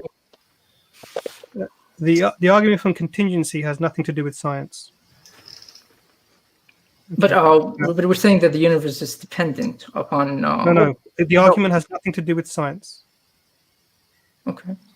And that's the thing that they're having the issue with. So the argument is actually just an argument on how things are and why things are. It's nothing to do with the scientific method. It's nothing to do with any of that at all. Okay. So if you're trying to say that we're using science as the thing so you can come to the idea that the God exists using things like the argument from contingency and dependency, without using science at all. Now, science is the language that we use about how the world works and the models that are based around it. But that's not, you don't need that to make the arguments. And this is something that's being imposed because maybe we're in that paradigm of thinking about science. But this stream is not really about, you'll be perfect for our Dawah clinic, inshallah, which is happening next week. So come on next week to our Dawah clinic, inshallah, and we can go through this maybe. Also tomorrow, Brother Sabur is on Hamza's Den. He'll be. And you are. Yeah, I'll be as well, inshallah, when I get back from my clinic. But we'll be talking specifically about nihilism, which is about the effects of having a worldview that is atheism, in terms of your existence and what your worth might be. And Brother Sabur is probably well placed because he's doing a PhD in philosophy to deal with your point specifically. So I'd suggest come on both of those or either of those, and then we'll be able to address that. But I think the premise in there that we're using science as the tool to come to the conclusion that God exists is not correct. Okay. Thank you. Sorry, I may have just been confused with the cause-effect argument. So I'll show up on. That's not how you look at the evolution. Jazakallah, brother. Thank you for coming on the stream, Brother Huzaifa. So just the last two brothers, inshallah, three brothers, and that's it. Inshallah, will be. Mashallah, this brother's a soldier, man. He's been in all. Assalamu alaikum wa rahmatullah. May Allah bless all of you. All of you are my teachers, subhanAllah. Because 2 years ago, I started watching your videos. And I really shocked when I saw Hamza, subhanAllah, an Englishman, defending Islam at a such way. MashaAllah, beautiful. And of course, all of you. In a savage way, did you say? Alhamdulillah. What? Did you say defending Islam in a savage way? What did you say? Brother Huzaifa, we've got 4 people that we've got to get through, and then that will be the last people that we will have on the stream. If you please don't mind, if you could just ask a question, we'll quickly just move through the questions and then hopefully end the stream. My question is, Yeah. Okay. Do you have any tips or projects for dawah with neighbors? Dawah Clinic. We're doing a stream. Inshallah, it's going to be on a Dawah Clinic. Thursday, isn't it? Yeah, it's one of these Thursdays is going to be a Dawah Clinic, and so we're gonna teach how to approach different people to give them dawah. This is to start off the dawah. So, for example, if you're speaking to a Christian, first establish what type of Christian they are. If you're speaking to an atheist, what type of atheist they are, and then teaching you step by step what questions to ask and things like that. And also, we'll be inviting Muslims who are doing dawah or been trying to do dawah, have got stuck, this, that, the other, and we're going to be solving those problems as well. So it's going to be a unique stream, inshallah, where it will be set up just for Muslims to come on with their dawah problems, and obviously we're going to teach them. So keep your eye out for that. Okay, thank you. Thank you very much. Salam. Sorry, I'm rushing through the last 2 or 3 brothers here, and there will be no others that will be invited on the stream because we are definitely running very, very late. So if I could have Brother Abdul Razak, if you could kindly just ask your question so we can quickly move through the other 2 brothers. Absolutely. Assalamu alaikum wa rahmatullahi wa barakatuh. You will allow me 10 seconds just to express my gratitude and jazakumullahu khairan. 5 seconds, inshallah. Inshallah. I'll ask my serious question. I had a couple of jokes, but I'll keep them for next stream. I thought this one was going to be a light one. So my question is just with regards to, I've been watching the historicity of the gospel stream, and you've announced that there was going to be a stream about the Quran as well. So I was wondering if you had ideas about the approach, because I was very curious. I mean, as much as I'm enjoying the historicity one on the Gospels, I'm also looking forward to the one about the Quran and how you guys thought about, because obviously the Gospels are chronological, Genesis, etc. The Quran is very peculiar, as we would all agree. So that's my question in a nutshell. And I wanted to tease Hamza about Morocco a little bit, because I'm from Morocco. I think you know the answer, Abdul Razak. Yep. Stay tuned. That's going to be my answer as well. It's going to be fascinating. And I think really that's the thing. So we're going to this is going to be quite comprehensive, inshallah. So stay tuned, and you'll find out our approach to that. And we don't want to. The reason is that actually we want to be fair. We want to be fair to the people that come on. So we'll talk about the issues, allow people to come and discuss with them, and we wanted to do it at that time, so they're actively learning and going along with the streams, rather than trying to think of arguments and then come along with arguments rather than learning from what we're trying to provide, inshallah. So, Brother Razak, thank you very much for your question. Jazakallah khair. Brother Saqib, if you would like to ask your question, please. Assalamu alaikum. Wa alaikum salam wa rahmatullah. Wa alaikum salam. It's not a question, I just want to express my gratitude for all of you, you people, mashallah, sitting there. This isn't just that you're sitting in just one place and you're not having effect. I am from Pakistan, and mashallah, your dawah and your efforts, they are having an effect almost throughout the globe, mashallah. And this is really great, and I appreciate you for that, mashallah. And keep up the good work, mashallah. Jazakallah khair. Jazakallah khair, brother, for your kind words. Good to hear. And this is really a response to the brothers who were saying that, why don't we help the Muslims who are having doubts? It's having an impact across the board. If you start with the foundations, alhamdulillah, jazakallah khair for that. Jazakallah khair. Brother Yusuf. Assalamu alaikum. So this is more of a theological question. So, I have a lot of debates with Christians myself. I just wanted if you guys could clarify this. So, when you have a debate with a Christian, they say Jesus is fully God and fully human. And I would explain that how can this be the case? It's contradictory. And then you can meet some interesting Christians who, I don't know if they try to, avoid the question. So one specific Christian told me that just like myself is composed of a body/vessel and a soul, i.e. I am fully material and immaterial at the same time. And he says that's how Jesus is fully God and human at the same time. I just wanted to see if you guys could clarify that or give an answer to that. Well, to be honest with you, again, this is Dawah Clinic kind of material. But the reality is this: you can't have Jesus emptying himself and being God at the same time. He either emptied himself of his divine nature or he kept it. And then you're asking the wrong questions to your Christian friend, to be honest with you. Just take him out with the knees. Why do you believe the Bible is a reliable source of information? How do you know what Jesus said? How do you know what he did? That's it. Khalas. Who's Mark? Who's Matthew? Who's Luke? Who's John? But the idea that just because you have a soul and you have a body, that you are two different people, because because the idea is that there is a controversy about Jesus having two wills. So when Jesus is praying in the Garden of Gethsemane, this is the human part of him praying, but then when he's healing the sick, this is the God part of him. And are these two wills different?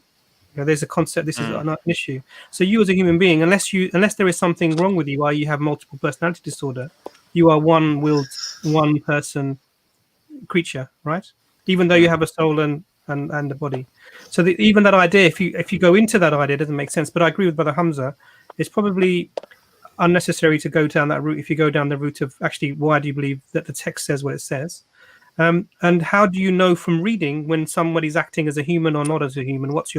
There's no marker in it. Jesus doesn't say, well, actually, I'm now as a human saying this. Yeah. Or now as a God, how are you differentiating these two things? And are you saying that there are two different wills within that one being, two different persons within that one being? Because then there'll be not a trinity, but a quadrinity. Okay,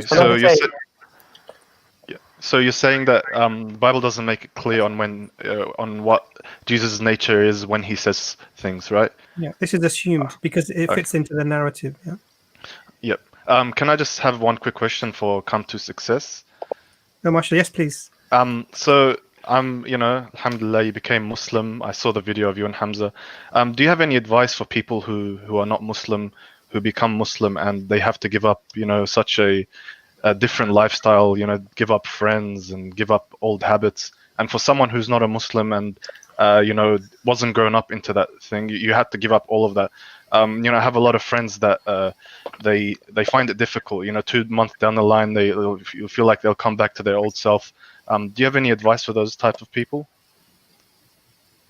who try to become That's Muslim? an interesting question. So basically, my advice would be to grow a support network like EF Dawah, like brothers like EF Dawah. So like when I first became Muslim, I went through a really bad stage of losing friends, and I wasn't with the right people at that time. But when it wasn't till I met a support network, then I realised that them people didn't really matter because they weren't really my friends. So my advice is to try build a support network within the Muslim brotherhood around you. So whether it's at the mosque or whether it's somewhere like EF Dawah or wherever you're living, whatever place you're living in, that would be my advice. Yeah. Okay. But Because one thing before I had that support network. Yeah. Say that again. I was just going to say one thing new Muslims should be aware of is there are Muslims in their area who want to support them. And they've got to reach out. Jazakallah khair for that. Yeah, you can't. What was you going to say, Chris? Sorry. Sorry? Chris was going to say something. Sorry. You can't just expect to sit there and expect all the Muslims to do everything for you, though. Like I did at one point. When I first became Muslim, I got that feeling that I don't need to do all, the Muslims will do everything for me. Well, that's not the case. You need to go out and look for what you're looking for. So you can't just sit there and expect. You can't just expect it because it don't work like that. You've got to go out. You've got to go out yourself as well and put yourself in some uncomfortable positions to find where you're going to be in where you're going to find your new life. Because basically, it's a new life. Is becoming Muslim. It's starting from the beginning, basically. So, that's all the brothers and sisters do. It's cracking up. Yeah, Jazakallah khair, brother. Jazakallah khair, Yusuf, brother. May Allah reward you for your efforts, inshallah. Assalamu alaikum. I think we were losing you, Chris, a bit there, so apologies for that. And Brother Abbas, you're muted, I think. Are we going to wrap up now, yeah? Yeah, so we're going to wrap up. My apologies to everybody who was still trying to get onto the stream. Really, really sorry. We couldn't really keep going. Imran did say 2 and I put 4 on. Imran was probably thinking, what is he doing?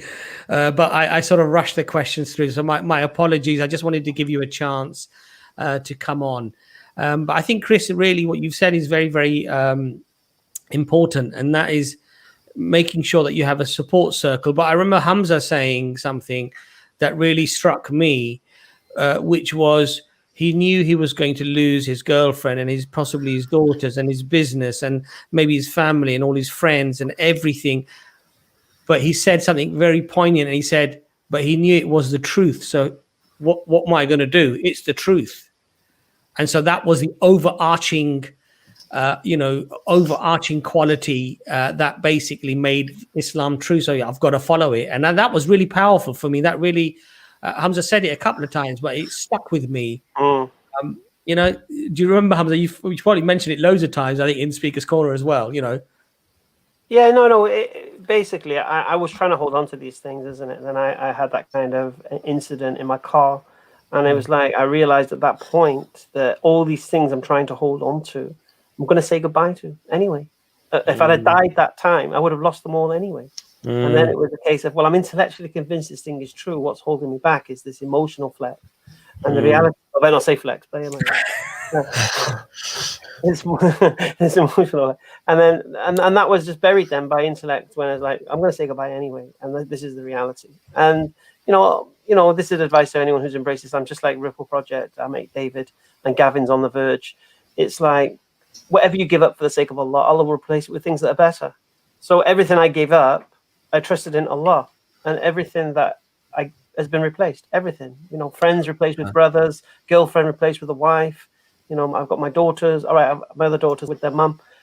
My business now is completely different to what it was. I would have gone down and burned in the finance crash. Do you know what I mean? So it's like the promise of Allah is true. Whatever I gave up has been replaced with things that are better. So alhamdulillah, so I wouldn't let these things hold you. I know it's hard. And to be honest with you, the way I did things was a little bit Jack and the Beanstalk. It's not necessarily do it that way.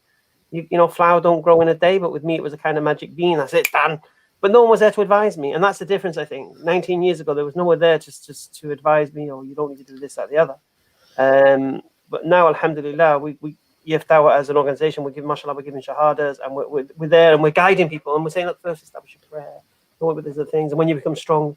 But no one did that for me. So I just luckily I've got heart stone, so I always use this euphemism. Like Allah says in the Quran about the people of the cave, and how He made them sleep and allowed them to sleep, was that He hardened their hearts so they wouldn't miss their loved ones, so they would sleep without that kind of thing. And I feel that's what Allah did for me, subhanAllah, with that flex at that time to strengthen me in that way. Alhamdulillah. Alhamdulillah. Yeah. So I'm just going to promote wrap up, inshallah. Tomorrow, if you don't mind. I know you've already mentioned. Yeah, of course. So that's exactly what I was going to do. So, brothers and sisters, Jazakallah khair for your attendance. Thank you for all your likes and shares and all the things that you've done, and your questions have been amazing. Please support us in our work. There's lots of streams coming up. To Hamza's Den tomorrow. We've got the stream of nihilism. We've got Sabur there starting at 8 o'clock. I'll be there as well. I'll join shortly after that. Please come on. Please subscribe to Hamza. He's doing a lot of really good work on Hamza's Den as well as here, and you'll love the streams that he's producing, definitely, because you like his approach, mashallah. Also on Saturday we have the Health is Wealth stream coming up. Brother Chris from Come to Success is going to be hosting that. We'll have the updates on his journey. We'll be giving some advice and tips on continuing to increase our health that Allah has blessed us with. And then on Sunday again we have an open forum. We're going to be allowing any questions, any topics on that day. And again, that'll be at, I think it's 9 o'clock again. So please join those streams, brothers. So the next stream, brothers and sisters, to focus on is Hamza's Den tomorrow, 8 o'clock. Jazakallah khair. Ayaz, do you want to just close with anything, inshallah, before we go? Alhamdulillah, it's a nice stream, mashallah, and Jazakallah khair for everyone joining. All your support, remember, is you're part of the reward. So, Jazakallah khair. Jazakallah khair. Thank you very much, everyone. Assalamu alaikum wa rahmatullahi wa barakatuh. Wa alaikum salam.